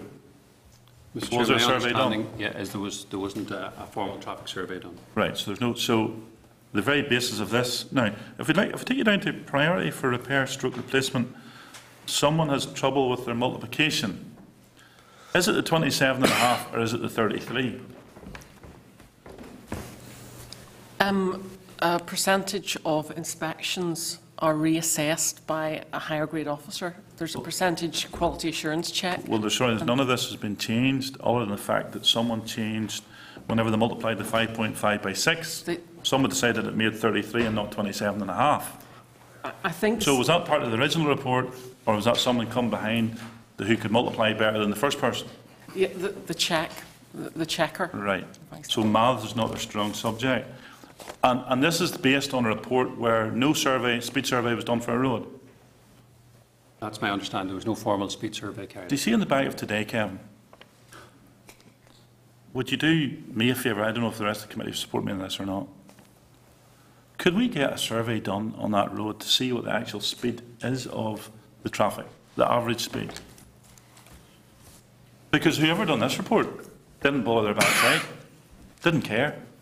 Because they went with all intents and purposes, this barrier was coming down, and this stacks up our case to remove it. So we'll just say that this is doing, all the traffic's doing 30, because that's what we think they're doing. No statistics to back it up. That's the reason, Chairman, I said a subjective decision was made. You were right, Joe.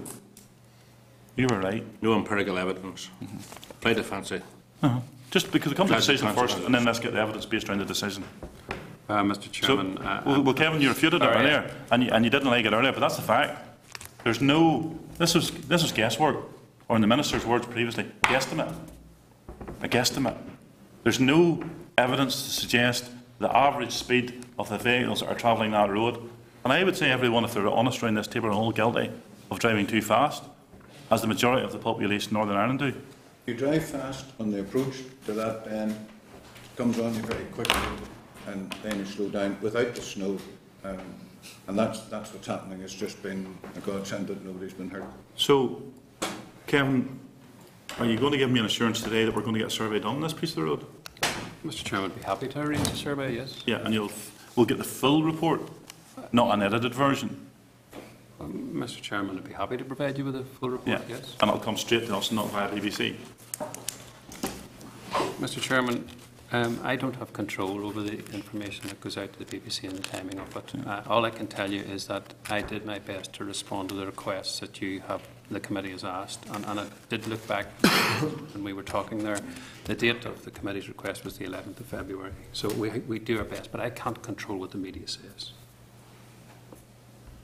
Alex, you were next. David, you were finished, sorry. Yeah. I was. Thank you. Mr. Chair, so decided to remove the barrier because there were defects in the barrier and you weren't going to replace that. Is that correct? You can say that, I think. Yes, that's more or less. That was assessed, yes. So despite there being 2 deaths, although some considerable time before, you didn't feel the need to keep that up? Mr. Chairman, I think we have to be mindful that there's an investigation, and we don't know the facts at the moment. We don't know the facts about the incident, where the exact location of it was, and the circumstances surrounding the incident. And I would, with due respect, ask if it would be possible to await the outcome of the investigation, which will establish the facts. The nationally agreed system that we talk about requires us to look at incidents back 5 years, collisions, and that's what our officials did. Did the police not say because the barrier wasn't there, it wasn't part of their investigation? That's right, they So did. what's that got to do with my question? Very little.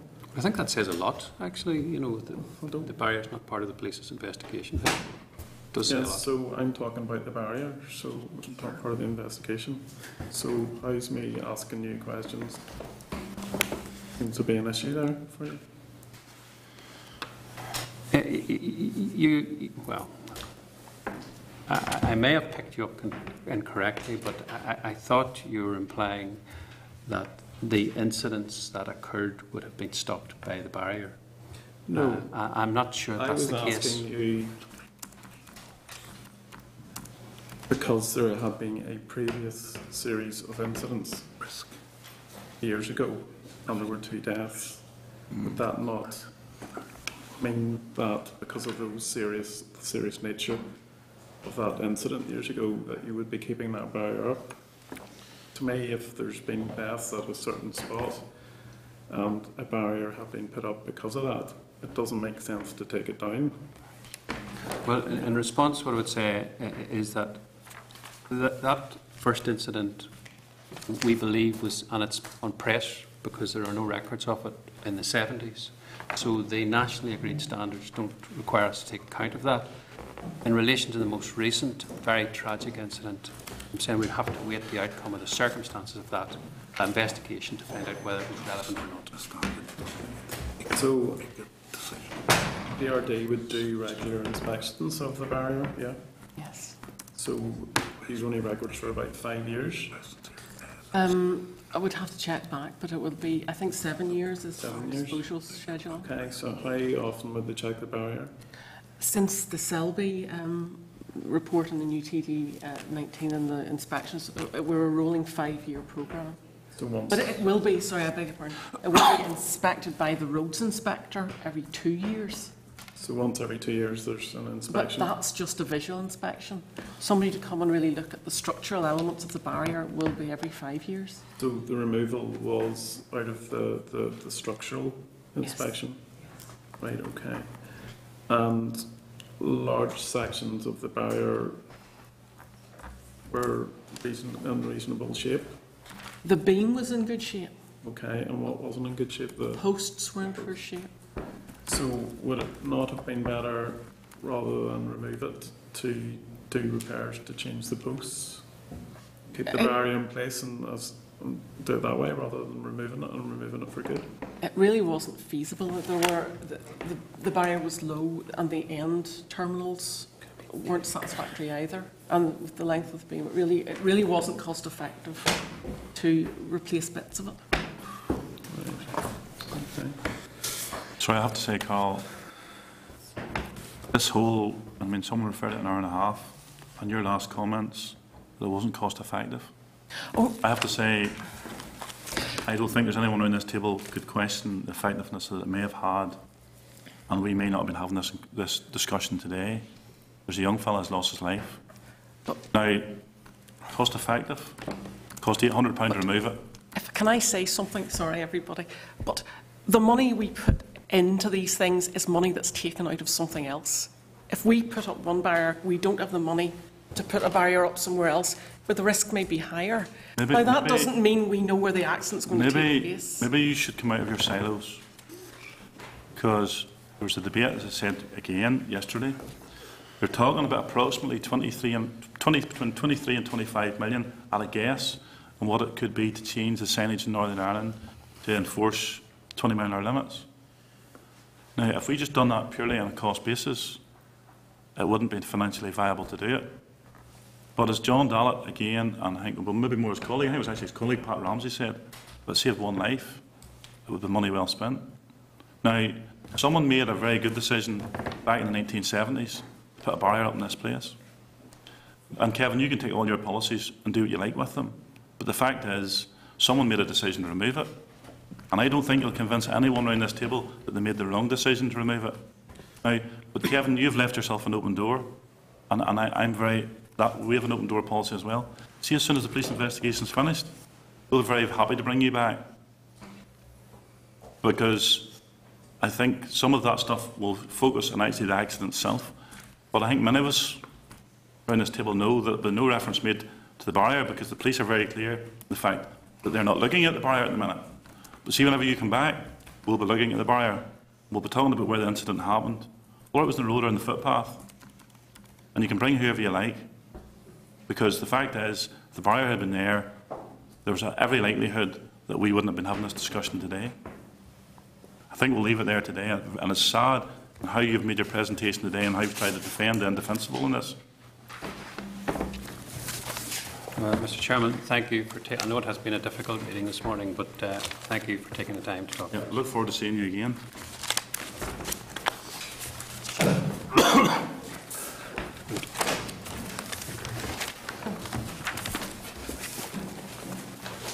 Right, members, we've two more briefings to get through here, so moving on to agenda item number 6, departmental briefing on emergency planning and governance arrangements. I can refer members to page 103 of their packs.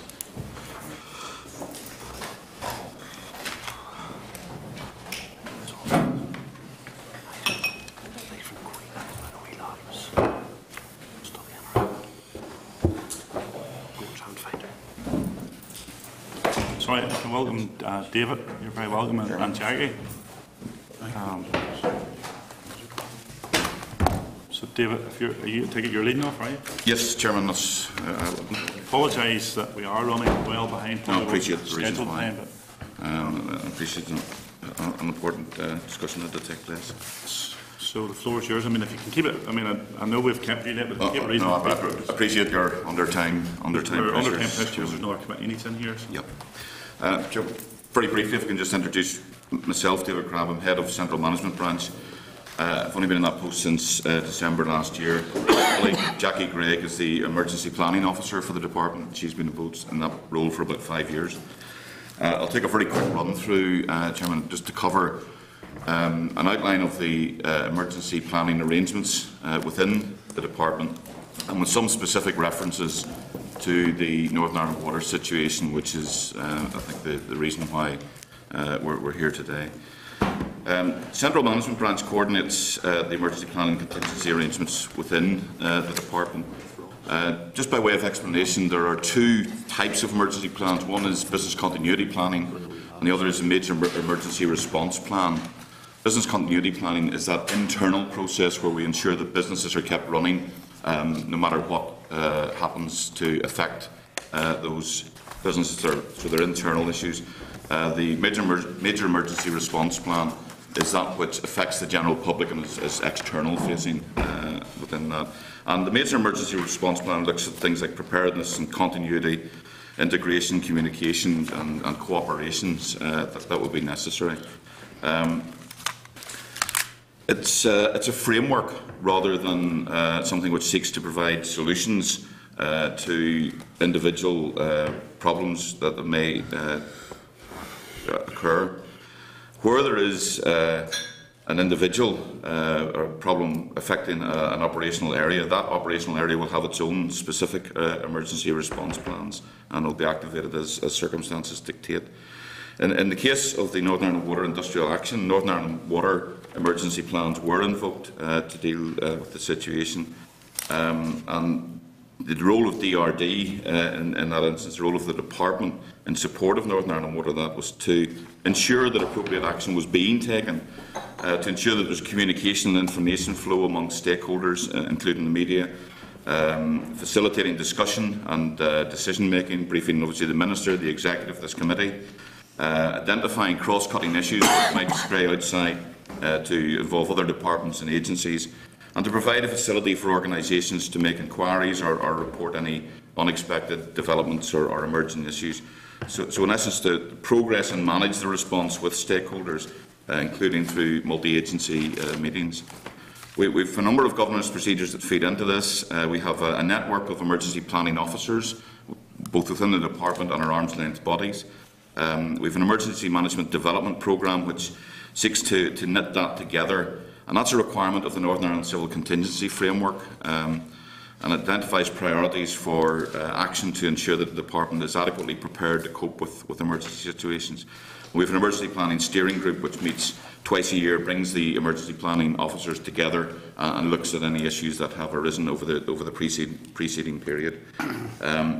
We obviously keep senior management informed, and you'll be aware that the department has a corporate risk register. We feed into that. We have a key risk register on that, which involves emergency planning, primarily looking at the winter period, because obviously our key plans will revolve around roads and water. We try to ensure that our plans are fit for purpose and kept fit for purpose in two ways. One is they're on the internal audit cycle, and it takes. We've been audited. The last audit was in August 2013. The audit opinion was, substantial, which means there's a robust system of governance, risk management and control, which should ensure that objectives are fully achieved. And then we also test plans yearly, either through live situations, which would be forced upon us, or through constructed exercises, which would seek to test the plans. And you've been given details, I think, of the various incidents and plans that have taken place over the last 5 years. I'll not go into them at this stage.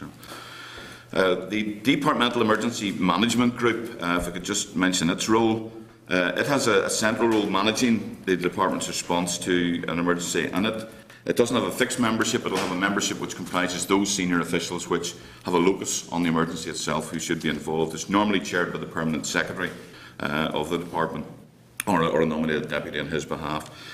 It looks to manage the multi-agency response for local or level 1 emergencies, and those are levels which are laid out in the major emergency response plan. We had 4 meetings in total during the Northern Ireland Water Industrial Action, or 3 during the action and 1 immediately post the action, which took place. They were on the 19th and 23rd of December, 9th of January and 29th of January. The action which Northern Ireland Water took, they invoked their major incident plan on the 22nd of December. We invoked our emergency response plan on the 23rd of December. And you'll be aware the strike action ran from, or the industrial action ran from the 23rd of December to the 21st of January. Northern Ireland Water's actions included 37 major emergency group meetings of senior officers within the Northern Ireland Water organisation itself, and indeed with other agencies associated with them, to determine the impact on the public in general, vulnerable people, and any other operational aspects that are required, and also to keep all stakeholders involved. And a stakeholder engagement team was set up, and we were part of that. There were 15 multi-agency calls, coordination group calls, Those agencies include all the blue light services, the fire and rescue service, ambulance service, police service, local councils and other associated services. And there were 87 stakeholder briefs were issued. Those were briefs, situation reports issued on a daily basis, either 2 or 3 times a day throughout the time of the industrial action. And we got those on a daily basis. They went to all senior officials within the department as well as other stakeholders. In addition, Northern Ireland Water also managed to source additional staff to manage their customer call centre to deal with calls from the public and to ensure that information was put into the public domain in a timely manner. And just finally, if I can cover the actions that the Departmental Emergency Response or Emergency Management Group took during this time. We took those daily briefings and they were looked at as they were received. They were reviewed, not necessarily in the format of a formal meeting, but each one of them was reviewed, and the potential was always there to call a meeting if necessary. There were conference calls which we participated in, both the multi-agency ones, but throughout, and indeed especially when we weren't in office, as it were, the Permanent Secretary was certainly in daily contact with the Chief Executive and with senior officials within Northern Ireland Water, keeping, in a sense, a finger on the pulse and indeed a finger over the button, as it were, to see if escalation was necessary to raise the profile of the incident. So I would just stress that although there were only 3 formal meetings, there was a lot of activity ongoing, both through the Sponsor Division, Water Policy and Shareholder Division, ourselves and the Permanent Secretary, and indeed the Minister and others throughout that. And we also kept in close touch with the Civil Contingency Policy Branch in the Office of the First and Deputy First Minister, who are responsible if a situation is escalated throughout that. That's a very quick gallop, Chairman. I'm sorry if it was if it sounded rushed, but I'm conscious of your time, and I'm very happy to field any questions that you have. Well, I appreciate that, and that was very useful, David, to get that quick run through, because obviously as we are pushed for time. But I mean, I think you have covered. To be fair in your presentation, I don't think it seems that anything's left out. I just have a few questions, and I'm going to open it to the floor. But David. Permanent Secretary was here whenever the Permanent Secretary was at a meeting. I'm not actually sure when that meeting was, but he indicated there was only 2 times that the planning group met. You or the department seem to have come up with a 3rd occasion. I'm aware of that. I think 3 is the correct number. We have a record of 3 meetings. So will you go back and correct the Permanent Secretary? You may have misremembered one of the meetings. Yeah, part of that was maybe down to me because I did a log of everything that had happened and I had forgot to highlight one of the meetings, so he maybe just looked at the 2 that were highlighted. Well, you can remind him then. Yeah. But in terms of that, and I suppose, so that's only nitpicking, to be honest. I mean, these things can happen. But the thing that struck me most was, and you talked about being in daily contact with the Permanent Secretary and his finger on the button. Was he scared to push his finger? Because we got to a stage where there's almost 10,000 properties without water. Had he a problem that he couldn't push the button? Were you concerned that the next escalating it wasn't going to improve the situation? I mean, for me as an outsider, and thankfully my water kept flowing, and I'm sure if the public were listening to your presentation, suggested the Permanent Secretary would have had his finger in the button, daily contact, but nobody actually pushed the button to try and escalate this. Why was that, David? Well, firstly, obviously, any single household losing a water supply or whatever, obviously a serious situation for even one household, never mind hundreds or indeed thousands. There are thresholds built into the major emergency response plan which dictate when normally a situation is escalated to the next level when the civil contingencies kick in. It's obviously it's a balanced judgment to make, but there are consequences to making that decision because it will invoke other agencies, it will put people out there. This was always an evolving situation, and it was a resolvable situation right up until the 23rd, if you like, of December, when the negotiations broke down at that stage, and we were faced with a situation of a holiday period and a prolonged period where there wouldn't be cover. But we were also conscious that post that, when we were returned from the holiday period, the 5-day holiday period, when there was no cover, that we were dealing with a 64-hour period of no cover, and that as you head into that period, there would be a potential for, come 8 o'clock Monday morning, resolution quickly. So to ramp up too quickly and too much input, and I'm very conscious that not to talk about resources and value for money or anything like that there, but to put a large amount of resource on standby or unnecessarily, and to have to do that week after week wouldn't have been necessarily the most appropriate, because it was being handled just about within those thresholds, and it did come close, I would have to say. There were discussions which we did come close to thinking about escalating. You talk about there is a threshold, and now you're talking about coming close.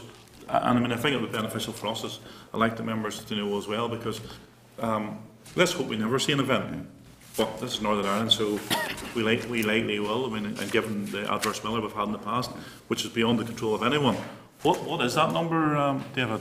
It's from memory 20,000 households being without water for 72 hours. Is that correct? That would be the escalation. So it's almost double where we were at.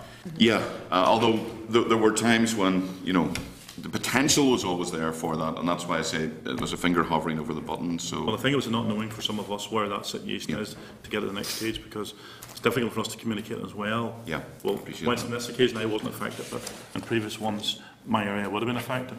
The other thing, and I know you were choosing your words very carefully about money. Did I say this and choose my words very carefully as well without being offensive? This was a there was delicate negotiations going on here, but the core issue for me would have been, well, again, if it had been my area, but certainly for other members here, would have been for our constituents who were without service. And I'm just concerned that, given we get into these negotiations, they could go either way. So the escalation, the period or the number of properties that are affected can increase. And I'm just concerned that we were being held to task really by the unions to a degree, and really they were calling the shots of whether the department was going to escalate this or not. And I mean, I actually don't think that's a good place to be. So, it wouldn't mean for me to judge who's to bless or who's to blame, but I wouldn't disagree with your statement. Yeah, and so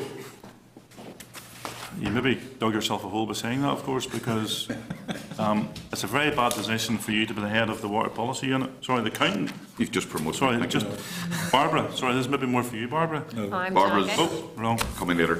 Yeah, reading the wrong one. So neither of you. Maybe there's actually. We need to get Barbara in now. We'll keep this one for Barbara, shouldn't we? Keep it for Barbara. I think I'll keep that for Barbara. Okay. I'll let you off that because you're. I'll not say only the accountant, because thank you. I think in DRD at the moment accountants. I'm still getting these mixed up. You're giving me skills I don't possess. Sorry. Ran on too long. I'm accountable but not accountant. Accountable but not accountant, right? I just. No, I think we'll keep that for Barbara. Sean, you were next. Just basically, and I know it began the crisis in my own area in Fermanagh, and then it seeped down into Tyrone and on further down. David, are there any lessons to be learned from all different emergency throw up different ways of doing things if it was to arise again? And are there any lessons yourselves, and are there any action points coming out for a similar situation? I think absolutely there are always lessons to be learned, and we're always on a continuous improvement path that we want to get to. And indeed there are lessons to be learned from this particular incident. And it's not for me to get into the detail of the infrastructural issues of how the water's set up, and I think that's partly been covered by Sarah Venning and others in Northern Ireland Water before. But yes, we do take lessons learned, and indeed the meeting which we held on the 29th of January of the Emergency Management Group was precisely to set in lessons learned and look at what lessons learned there are, and to see how we need to plan accordingly for that. And there will be changes on account of that, absolutely, and we're quite prepared to learn those lessons. Okay, maybe just you finish on, yeah? Yep. Just to make my point, and I did make the comment held to ransom by unions. I suppose I should have said also that, I mean, workers who work for NI Water do deserve a fair wage for what they do. So, whilst I'm making a broad statement about how the unions actually get you to that position, I don't take away from the fact that the employees do deserve decent terms and conditions of work. But it just does concern me that sometimes the unions seem to play more importance than the folks that are deserving good service as well. So maybe I just want to put that on record. There's no need to comment on that, David. John Dallett, you're next. Yeah.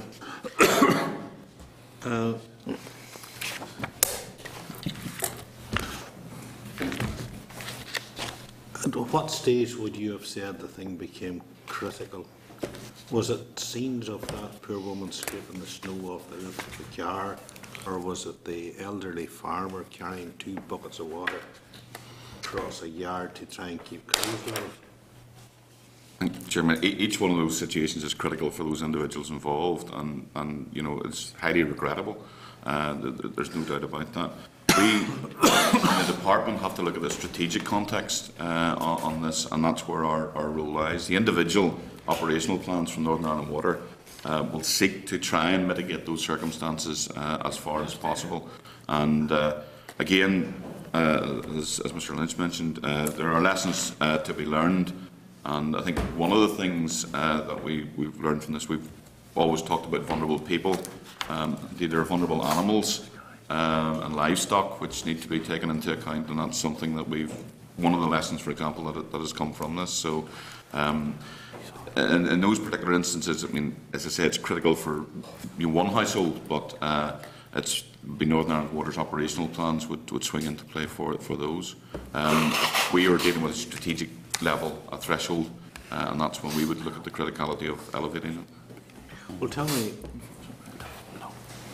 I think that particular incident shocked a lot of people and brought home to us how vulnerable we are in terms of our dependence on public services such as water. And it certainly has left a concern and a worry about just how dependable any of our utilities are in terms of how dependable they are. Can you tell me what lessons have been learned from it? And more importantly, why there's no policy in terms of training? Because it seems to me, in my limited knowledge of emergency planning in the past, training is absolutely critical if people are on top of it when it happens. Well, within the department, we certainly facilitate training, and we arrange for training for senior officials so that they're aware of their roles and responsibilities. There's training available for others, and I know that, for example, Northern Ireland Water do send people on training. There's an emergency planning college which looks at handling of emergency situations and the coordination. I'm not sure. It's based in England. But, Easingwold in Yorkshire. I'm not. So that's just for a week out. Correct. But there are other training arrangements which can be made. There are, for example, firms which provide advice and things like that.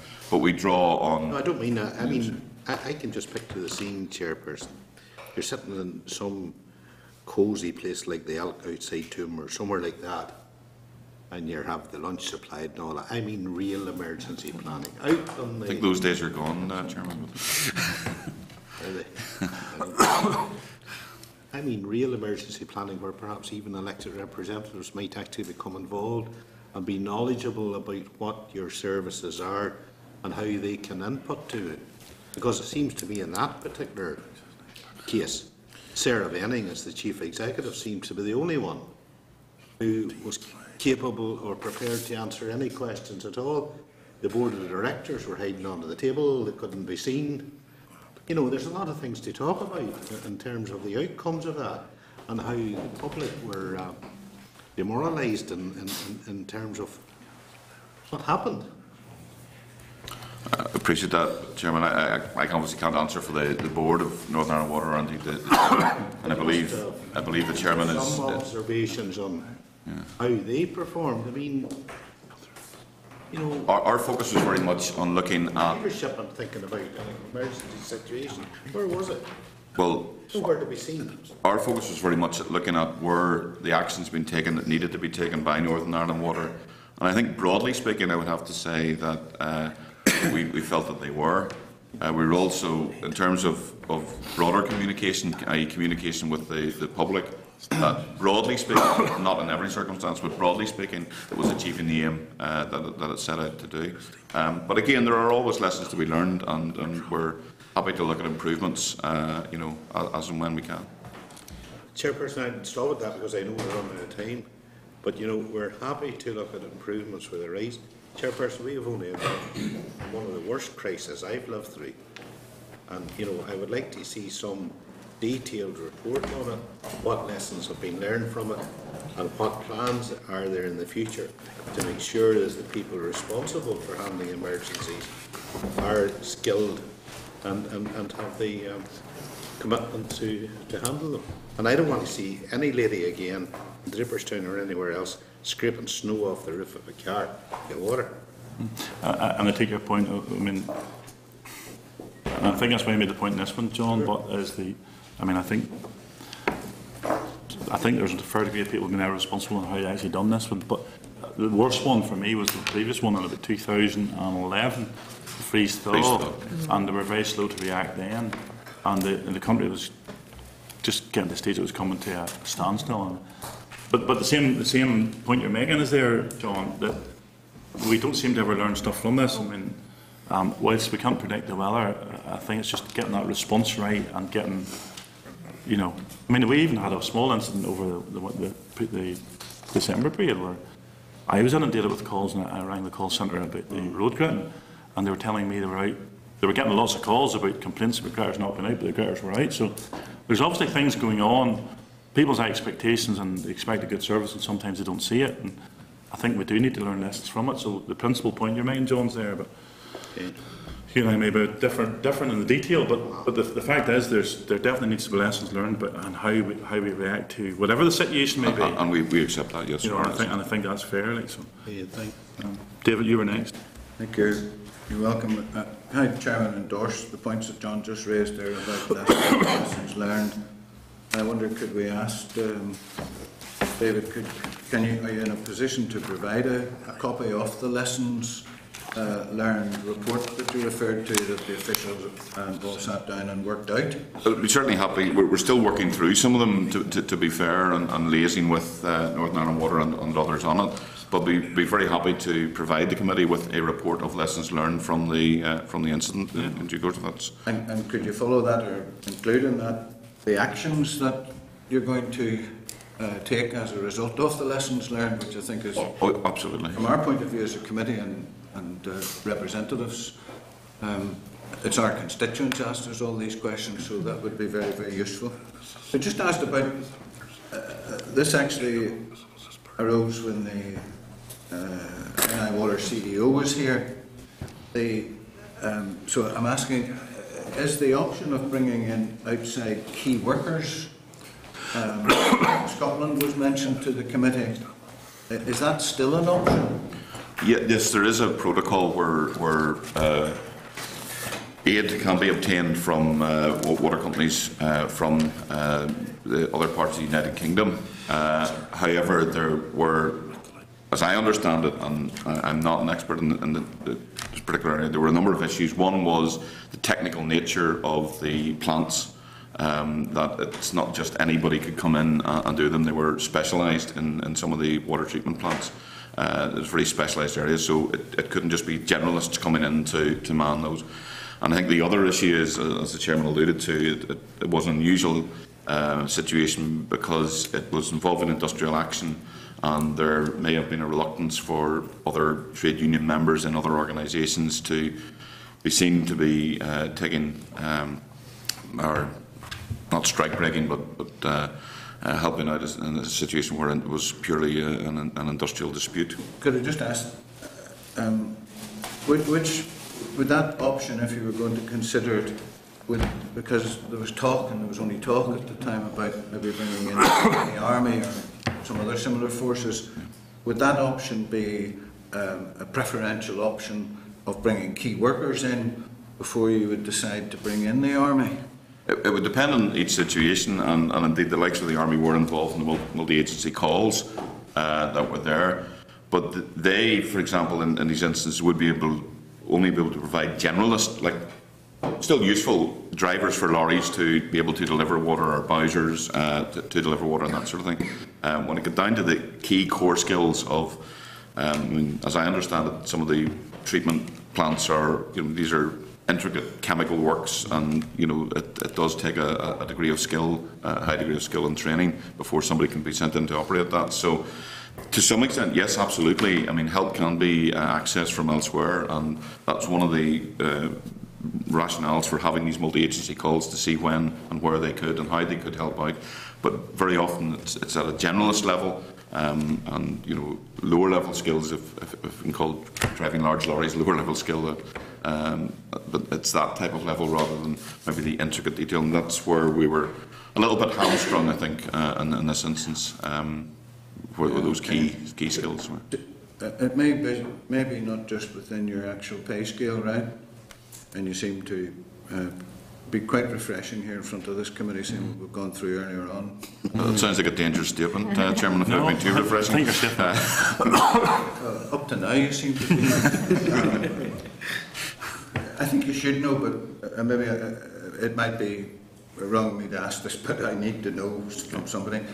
The pay settlement proposed by the company, do you know when that will be announced? I don't know. I can answer that quite honestly. I don't know when it will be announced. I do know, and again, it's not within my remit, but these things have to be approved by the Department of Finance and Personnel and things like that. I don't know what stage that's at. The reason I'm asking it, David, is I accept you don't know, but it just is how long are the people who took the industrial action then deferred it in lieu of this pay settlement, which they have to put to their people? How long would they be expected to wait before maybe there might be some more industrial reaction? David, I know you're pushing that one, but I think Sarah Venning's coming next week, and that's the area we will be covering, so it would be unfair. No, but he might have inside information. I know. I can assure you, I don't.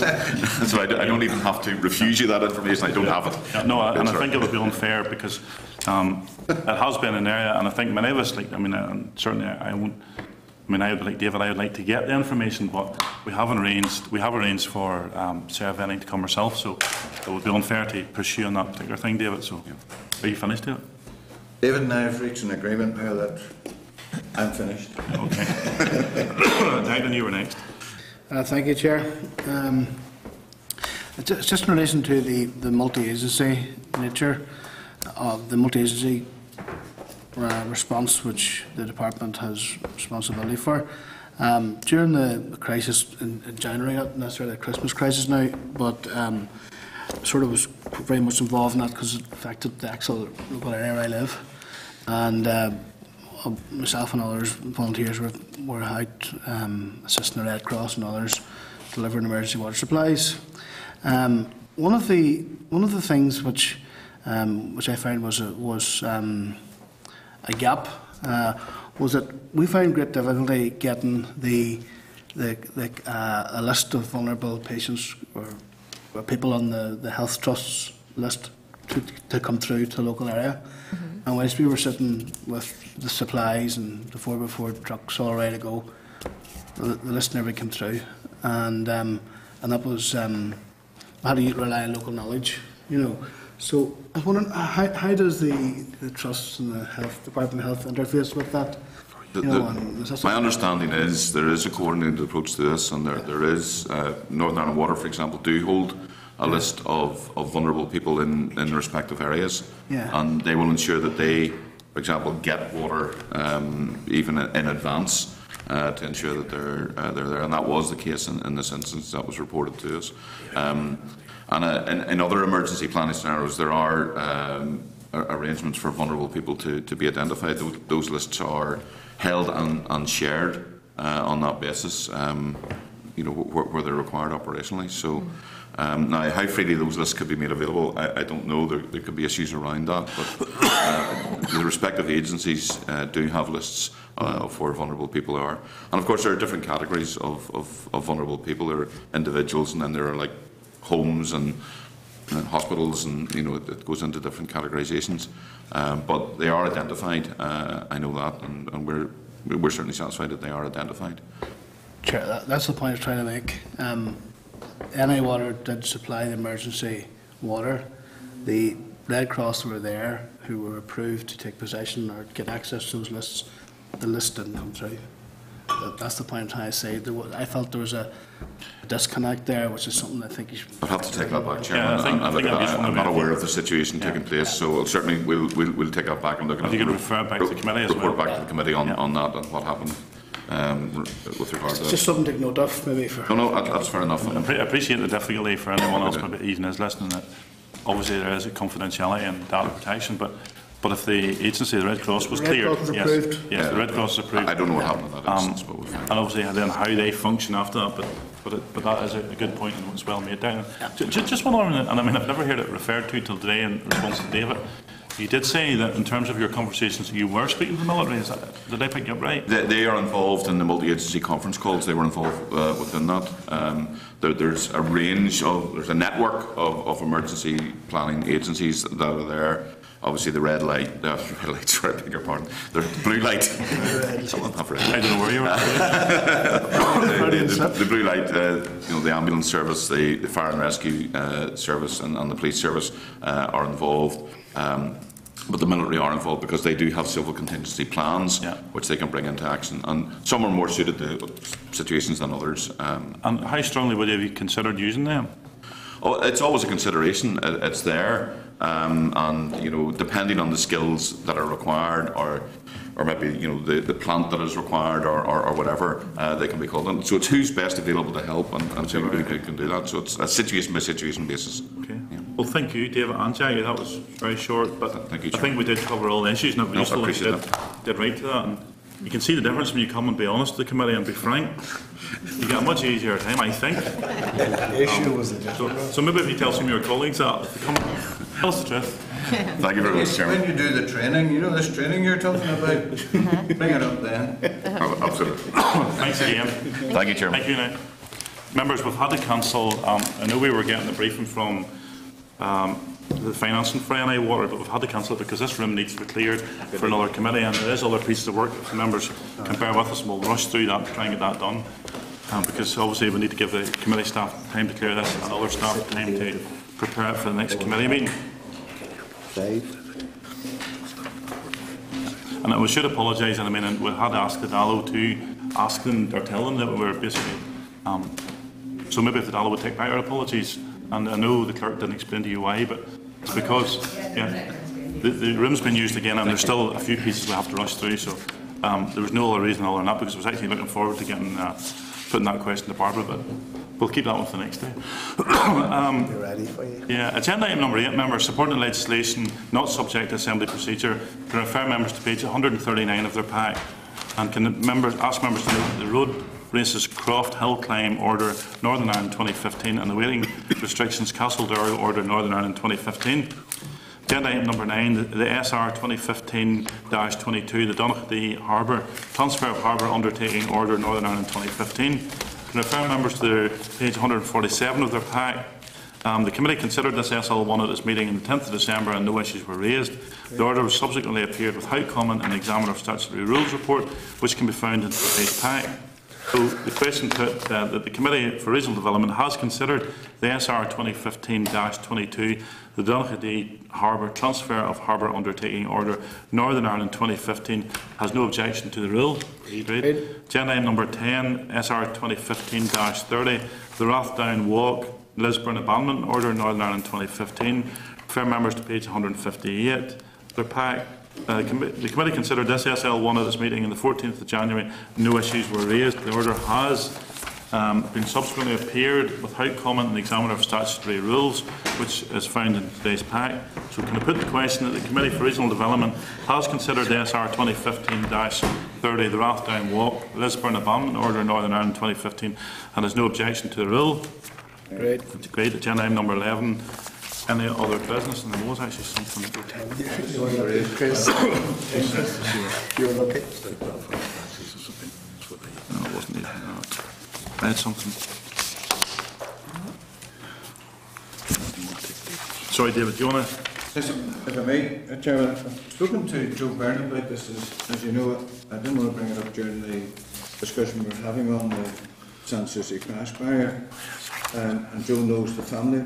I've been contacted by a number of people, and every one of them complimenting the committee and their interest in this matter. The issue that seems to be gaining momentum is, read this briefly, from one gentleman who is actually a professor in the School of Medicine at Queen's. Thanks for your efforts to get the crash bar reinstated. In the 1950s, my late brother, then aged about 8, fell out of my father's car in this bend. The passenger door in London probably shut. Although he fell on the road and was almost run over by a following car, he wasn't badly injured and carried on to school. So accidents on this bend are nothing new. He's suggesting that to forestall any future forgetfulness on the part of the road surface, that a plaque be attached to the new construction to remind them and everyone else why the barrier is put there now. I wonder, would the committee take that forward in confidence? I've written back to the man and said, would he admit if he's any contact with the Dolan family? I know Joe's going to do that, but whether or not the committee would wish to take that on, I would certainly would welcome the idea of a plaque in terms of reminding people what happened and why it's there.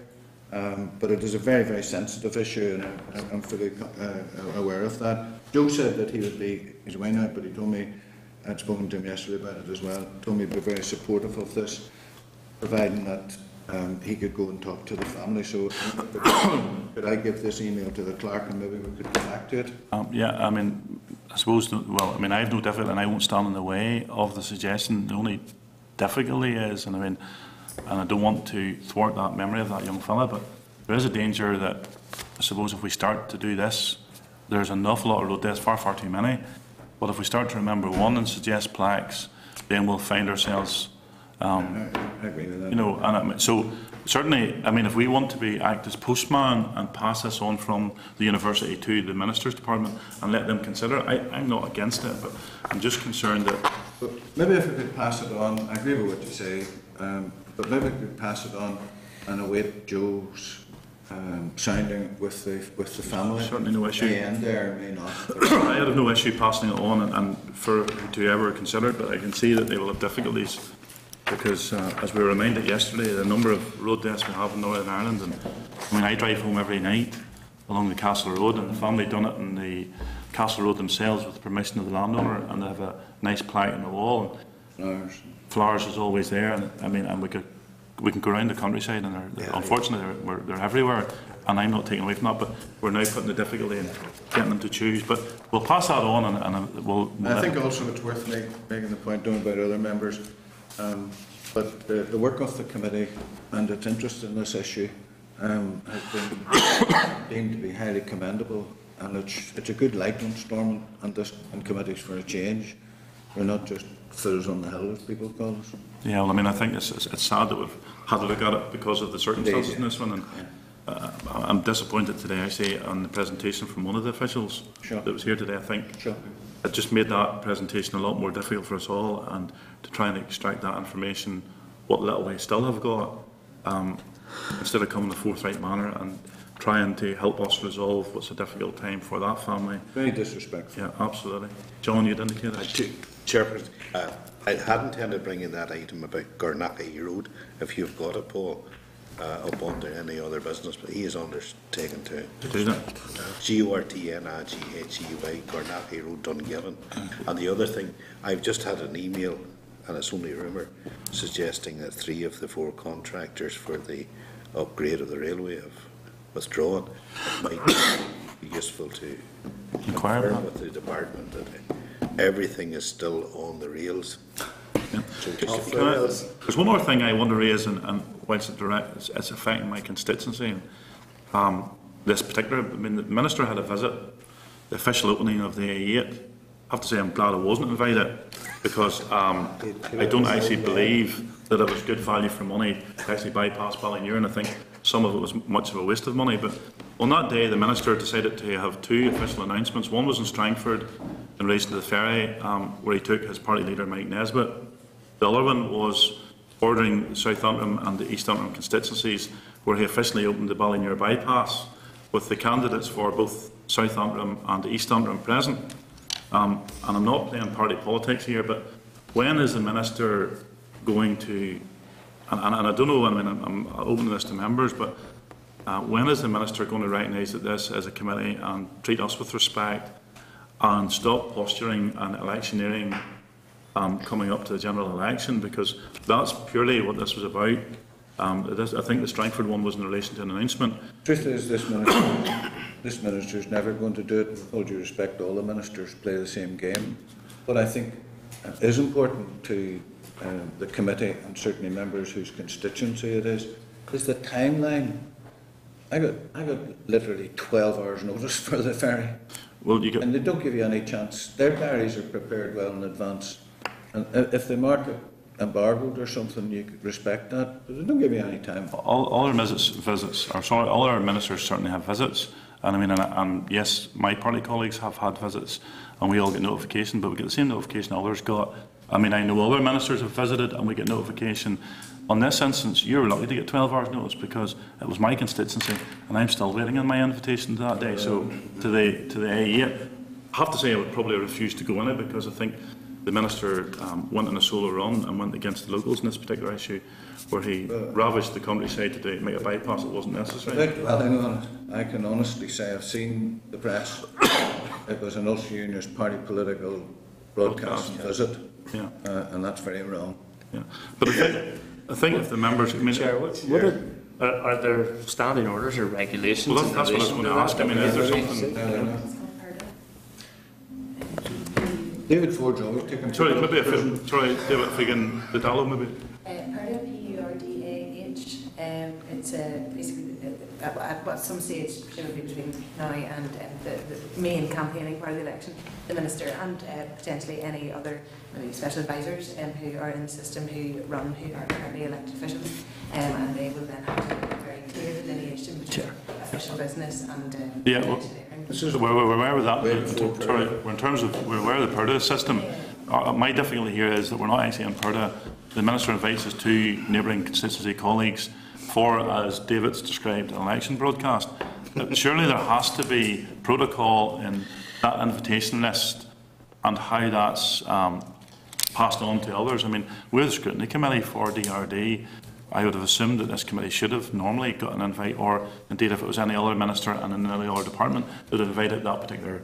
But in this one here, it's clear that there was only two individuals. So Chris's point, I think, and I think Chris and I are on the same page in this, what are the protocols in relation to ministerial visits, and should there be an invitation list, and how is that supposed to be passed on to other members?